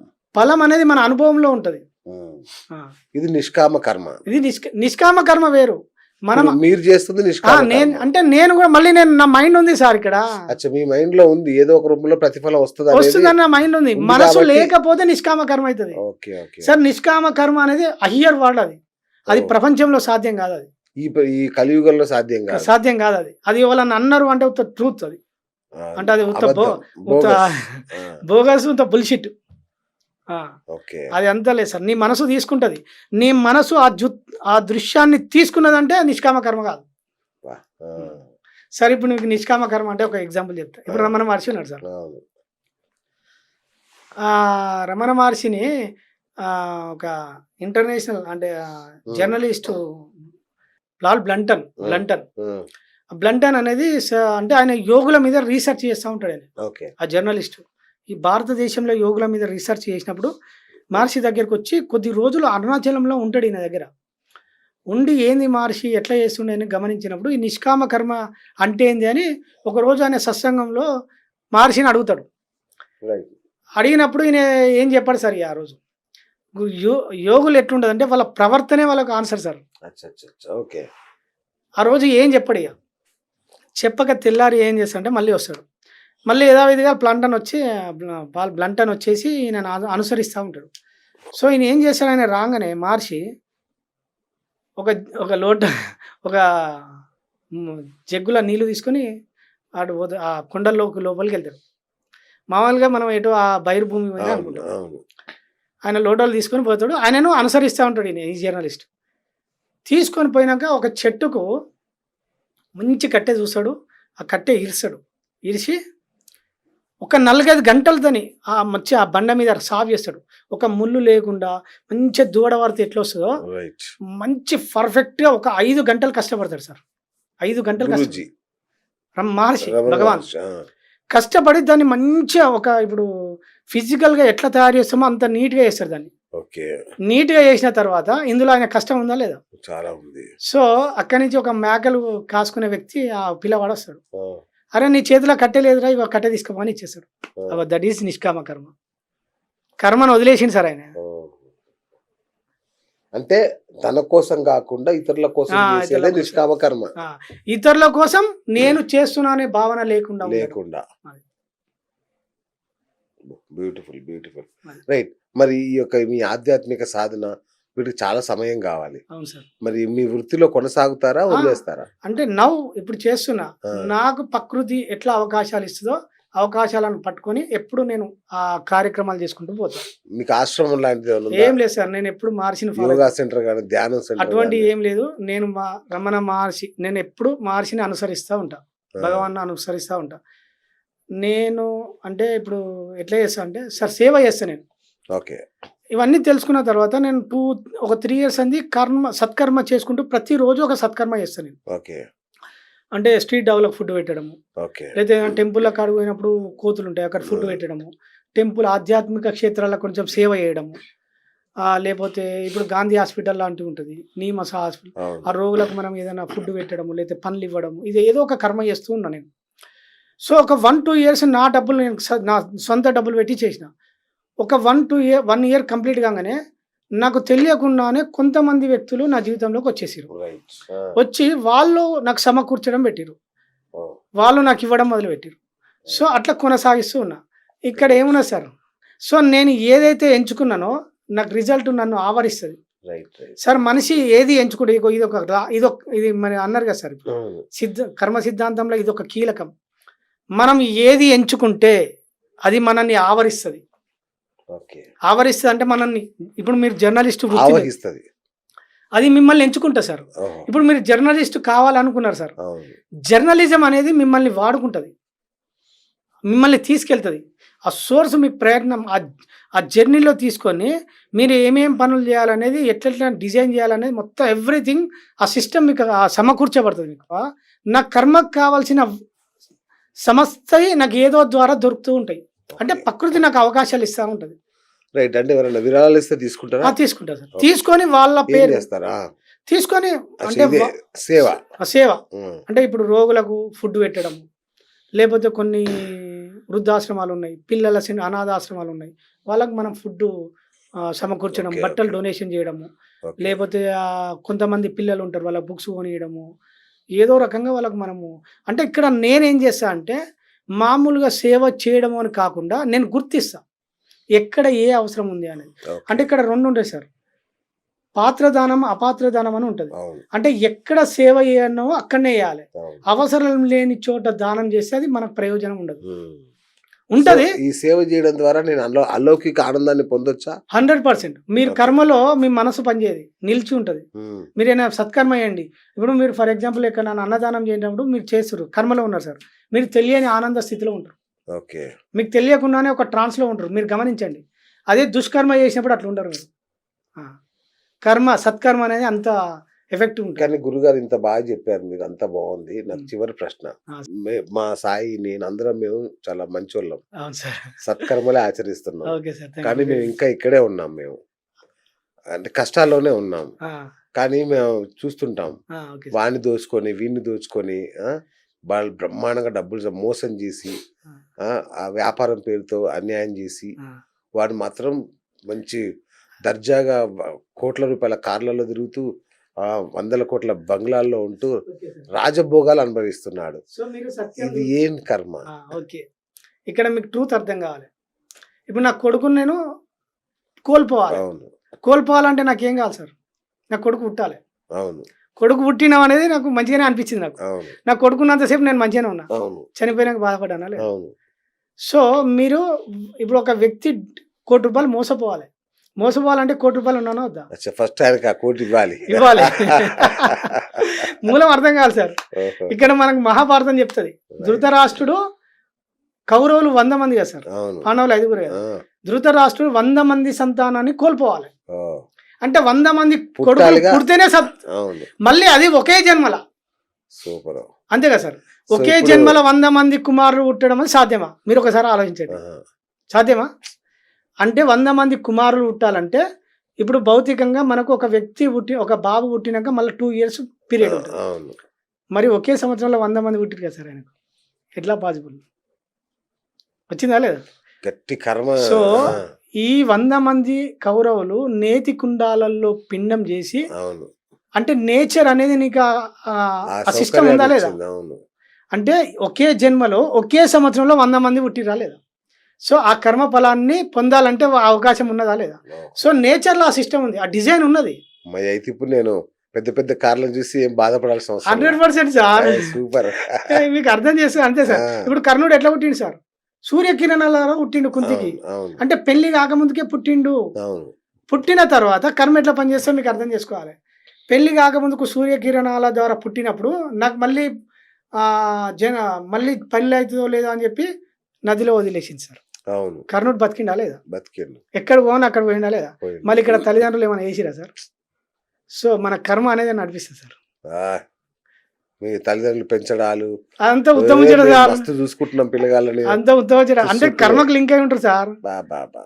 Super sir. ఆ. బడే చెప్పారు. అది. చాలా సంతోషం నిజంగా. అంటే ఇలాంటి ఒక 2-3 సెషన్స్ అయితే బహుశా శాశ్వత సత్యం వైపు మనం నడుస్తామేమో. అవును సార్. నాకైతే కొంచెం జ్ఞానోదయం అయితే కలిగింది. ఇంకొకటి సార్, అంటే ఆ. నేను ఈ మధ్యలో ఒక భగవద్గీత మీద ఒక అవగాహనకు వచ్చిన. ఓకే. ఇప్పుడు రామాయణం మీద చేస్తున్న స్టడీ. ఉమ్, నెక్స్ట్ దాని మీద అందులో 24,000 శ్లోకాలు ఉన్నాయి. అవును. అవి చదువుతుంటే ఇంకా ధర్మం అంటే ఏంది, అవును. భార్యాభర్తలు ఎట్లా జీవించాలి, ఉమ్, కోడలు మామ ఎట్లా ఉండాలి, అంత టోటల్ అసలు చదువుతుంటే అది ఒక మిరాకిల్ అనిపిస్తుంది సార్. అది ఆ, దాని మీద పరిశోధన చేస్తున్నా. wonderful. అది జరిగినాక మళ్ళీ ఒకసారి కూర్చుందాం. కూర్చున్నా సార్. థ్యాంక్ యూ ఈ అవకాశం ఇచ్చినందుకు. సంతోష్ గారు ఆ, నిజంగా. అవును, మీ మీ ఛానల్. పేర్లో బుద్ధ ఎందుకుంది? సంతోష్ అంటే బుద్ధ. ఎవరైనా సార్ మన బుద్ధి వికసించినప్పుడు బుద్ధ అని పెట్టుకోవచ్చు. అచ్చా, అచ్చా, అచ్చా, ఓకే. సో నేను ఆ సత్యాన్ని కనుక్కున్నప్పుడు నా బుద్ధి వికసింపజేసుకున్నా. ఓకే. ఇప్పుడు బుద్ధుడు ఉన్నాడు సార్, ఆయన అసలు పేరు సిద్ధార్థ గౌతమ్. ఉమ్. బుద్ధుడు అయిన బుద్ధుడు. మరి మిమ్మల్ని త్వరలో కలవాలంటే ఇక ఆశ్రమానికి రావాల్సి నేను వస్తుంది. ఆశ్రమాలు పెట్టుకోను సార్. మరి మీ క్యూలు కట్టి వస్తే జనం. సార్ నాకు క్యూలుగా నేనే వాళ్ళ దగ్గరికి వస్తా. ఓ. సత్యం తెలుసుకోవాలన్న కుతూహలం ఉంటే నేనే వాళ్ళ దగ్గరికి వస్తా. అరే, ఆ, నా ఎవరైనా కుటుంబాలు ఉంటే నాకు నా నెంబర్ ఇస్తే మీకు ఉమ్, ఆ, వాళ్ళకు నాకు కాంటాక్ట్ అయితే నేనే వాళ్ళకి వచ్చి వివరిస్తాను. నేను నా పని అది సార్, నాకు ఏం లేదు. అచ్చా. నేను సొసైటీలు పెట్టుకోవాలి, డబ్బు సంపాదించాలి, ఇటువంటి నాకు ఏ కోరికలు లేవు. నా కర్మ ఫలం నన్ను నడిపిస్తుంది. నాకు సత్యం తెలుసు. సో నేను ఆ ట్రూత్లో ఉంటాను. నేను ఎప్పుడు నేను ట్రూత్లో ఉంటాను. సో మీకు దుఃఖం పోగొట్టడం అనేది మీకు కర్తవ్యం. నేను జనాలు- అవగాహన కల్పిస్తా. అదే అదే దుఃఖం ఎలా పోగొట్టుకోవడం పోగొట్టుకోవాలి? అనేది నా సంబంధించింది కాదు సార్. ఆ. నేను అవగాహన కల్పిస్తా. వాళ్ళు అర్థం చేసుకున్నప్పుడు మెల్లగా మెల్లగా ముక్తి అవుతారు. Okay, okay. ఆ. సో ముక్తి అంటే విడుదల సార్. విడుదల. విడుదలే. ఇప్పుడు ఒక బంధం ఉన్నది సార్. ఆ, బంధం ఏం లేదు సార్. కొన్ని బంధాలల్లో మనిషి కట్టివేయబడ్డాడు. ఆ, ఇప్పుడు నేను నా కొడుకు అనుకుంటున్నా. ఇప్పుడు మా భార్య ఉన్నది. నేను మా భార్య అనేది ఒక బంధంలో కట్టివేడిపోయినా, కానీ నాకు రుణానుబంధం వచ్చింది, మా భార్య నా పాత్రలో ఉంది అనేది నాకు సత్యం తెలుసు. కాబట్టి ఇక నేను ప్రశాంతంగా ఉంటా. ఎంత చిత్రహింస పెట్టినా కూడా. సార్ ఇప్పుడు నేను ఓకే. ఇక్కడ ఉన్నా, మా భార్య కడుపున వచ్చింది, నేనేమైనా వేసానా సార్? మరి ఇంకేం సార్? సో తన కర్మఫలం బేస్ చేసుకుని తన జీవితం ఉంటుంది. ఎట్ ఏ టైం గ్రూప్లో ఉంటాను నాకు తెలుసు కనుక. మా అబ్బాయి ఉన్నాడు. ఏమన్నా మా అబ్బాయి జస్ట్ 10 నిమిషాలలో ఇంట్లోకి వెళ్ళిపోయినాక జరిగింది సార్. నేను కాపాడినా నా కొడుకును. మరి ఇంకెందుకు సార్ దుఃఖం? ఉమ్. అద్భుతం సార్. Thank you. చాలా సార్ ఈ అవకాశం ఇచ్చినందుకు థ్యాంక్ యూ. మీకు, మీ నిజంగా సిబ్బందికి. మీకే మా కృతజ్ఞతలు. Thank ఈ you, sir. మంచి అవకాశం ఇచ్చారు. అంటే జనాలకు ఇంత మంచి విషయం తెలియజేసే, అది నా ద్వారా తెలియజేసే అవకాశం వచ్చినందుకు thank you sir. Thank you so much. ఇంకోటి సార్, ఎవరన్నా అంటే మీకు ఎవరన్నా అంటే కొందరి మందికి ఎట్లుంటుందంటే టైం దొరకదు సార్. సేవ చేయాలన్న టైం దొరకదు. Correct. ఇంటెన్షన్లో ఉంటుంది, అవును. డబ్బులు ఇవ్వాలని ఉంటుంది. అవును, మాకేమన్నా ఇస్తే రైట్. మేము వాళ్ళకు అంటే ఇంకొకటి మళ్ళా వీళ్ళు ఇస్తే ఇంకొకటి దుర్వినియోగం చేస్తారు. దుర్వినియోగం చేస్తారు. రకరకాల ప్రశ్నలు ఉంటాయి అవును, సార్. ఒకటి బాగా అర్థం చేసుకోవాలి, ఇక్కడ ఇవ్వడం అనేదే మన పని, అవును. రిజల్ట్ మీద మన పని కాదు. Correct. ఇదే అయిపోయింది ఇంతకుముందు మొత్తం. మళ్ళీ దాన్ని దుర్వినియోగం చేస్తే ఆ బల సార్ ఇప్పుడు- కర్మ ఫలితాలు ఇప్పుడు మళ్ళీ మీరు for example, అనుభవించాలి. ఇప్పుడు మీరు నాకు డబ్బులు ఇచ్చారు సార్, అవును. మీకు అర్థం కావాలి, దీన్ని వివరిస్తాను. మీరు నాకు ఒక ఓ 1000 రూపాయలు 1000 ఇచ్చారు. రూపాయలు ఇచ్చారు. అవును, ఇప్పుడు మీ లోపల ఏం రికార్డ్ అయింది? ఓకే. 1000 రూపాయలు పలానా సంతోష్కి ఇచ్చిన అనేది రికార్డ్ అయింది. నా మైండ్లో ఏముంటుంది సార్? 1000 రూపాయలు ఇచ్చిండు పలానా సార్ అనేది ఉంటుంది. అవును, 1000 రూపాయలు ఇచ్చిన తర్వాత నేను కర్మ చేసినా చేయనా అనేది నేను చేసిన సేవను బట్టి సేవకు నాకు ఫలితం ఉంటుంది. ఉమ్, డబ్బు ఇచ్చినందుకు మీ ఫలితం మీకు దక్కుతుంది. ఓకే. ఇక్కడ కార్యకారణ మీరు సంబంధం చేయకపోతే మీరు చే- మోసం చేస్తారు అనుకోండి. ఎవరికి సార్? మీరు మోసం చేస్తే నా మోసం సార్ మీ కర్మ అయిపోయింది, మీకు రిజల్ట్ వచ్చేస్తుంది. అచ్చా, దాని మీ రిజల్ట్ రిజల్ట్ మీకు ఇచ్చేస్తుంది. ఇవ్వడం ద్వారా నాకు రిజల్ట్ వచ్చేస్తుంది. రిజల్ట్ ఆల్రెడీ మీ ఉద్దేశమే నాకు మంచి చేయాలని అన్నది, ఓకే, ఈ వ్యక్తి ద్వారా మంచి జరగాలని. ఆల్రెడీ చిత్రం రికార్డ్ అయింది ఇక్కడ. ఓకే, నేను సేవ చేయాలి. నా డబ్బులు నా దగ్గర వచ్చినా, నేను నా చిత్రం నా లోపల రికార్డ్ అయిందా లేదా? అవును. సో నేను డబ్బులు దుర్వినియోగం చేస్తున్నానా సద్వినియోగం చేస్తున్నానా అనేది నా ఇంటెన్షన్ లో ఉంటది ఎప్పుడు. అవును. నేను ఎట్లా వాడుకుంటున్నా, నా తినడానికి కోసం, నా వ్యక్తిగత ఫుడ్ కోసం వాడుకుంటే తప్పులేదు. నేను భోగాల కోసం, సుఖాల కోసం వాడుకుంటే అది దుష్కర్మ. సో నేను ఇచ్చిన డబ్బు మీరు ఏమైనా చేసుకోండి, నా 100% రిజల్ట్ మాత్రం నాకు వచ్చేసింది. 100%. Okay, wonderful sir. Thank you sir. Santosh గారు. చూసారు కదా, బుద్ధి, కర్మ, ఆత్మ, జ్ఞానం, సత్యం, పరమసత్యం. నిజంగా పరమసత్యం అంటే ఏంటో ఇవాళ తెలుసుకున్నాను నేను. Thank you sir. చాలా రోజుల అన్వేషణ తర్వాత నాకు అర్థమైంది. థ్యాంక్ యూ సంతోష్ గారు. సో ఇది ఇవాళ బిఎస్ సాక్షి. నేను మీ బిఎస్ సైనింగ్ ఆఫ్.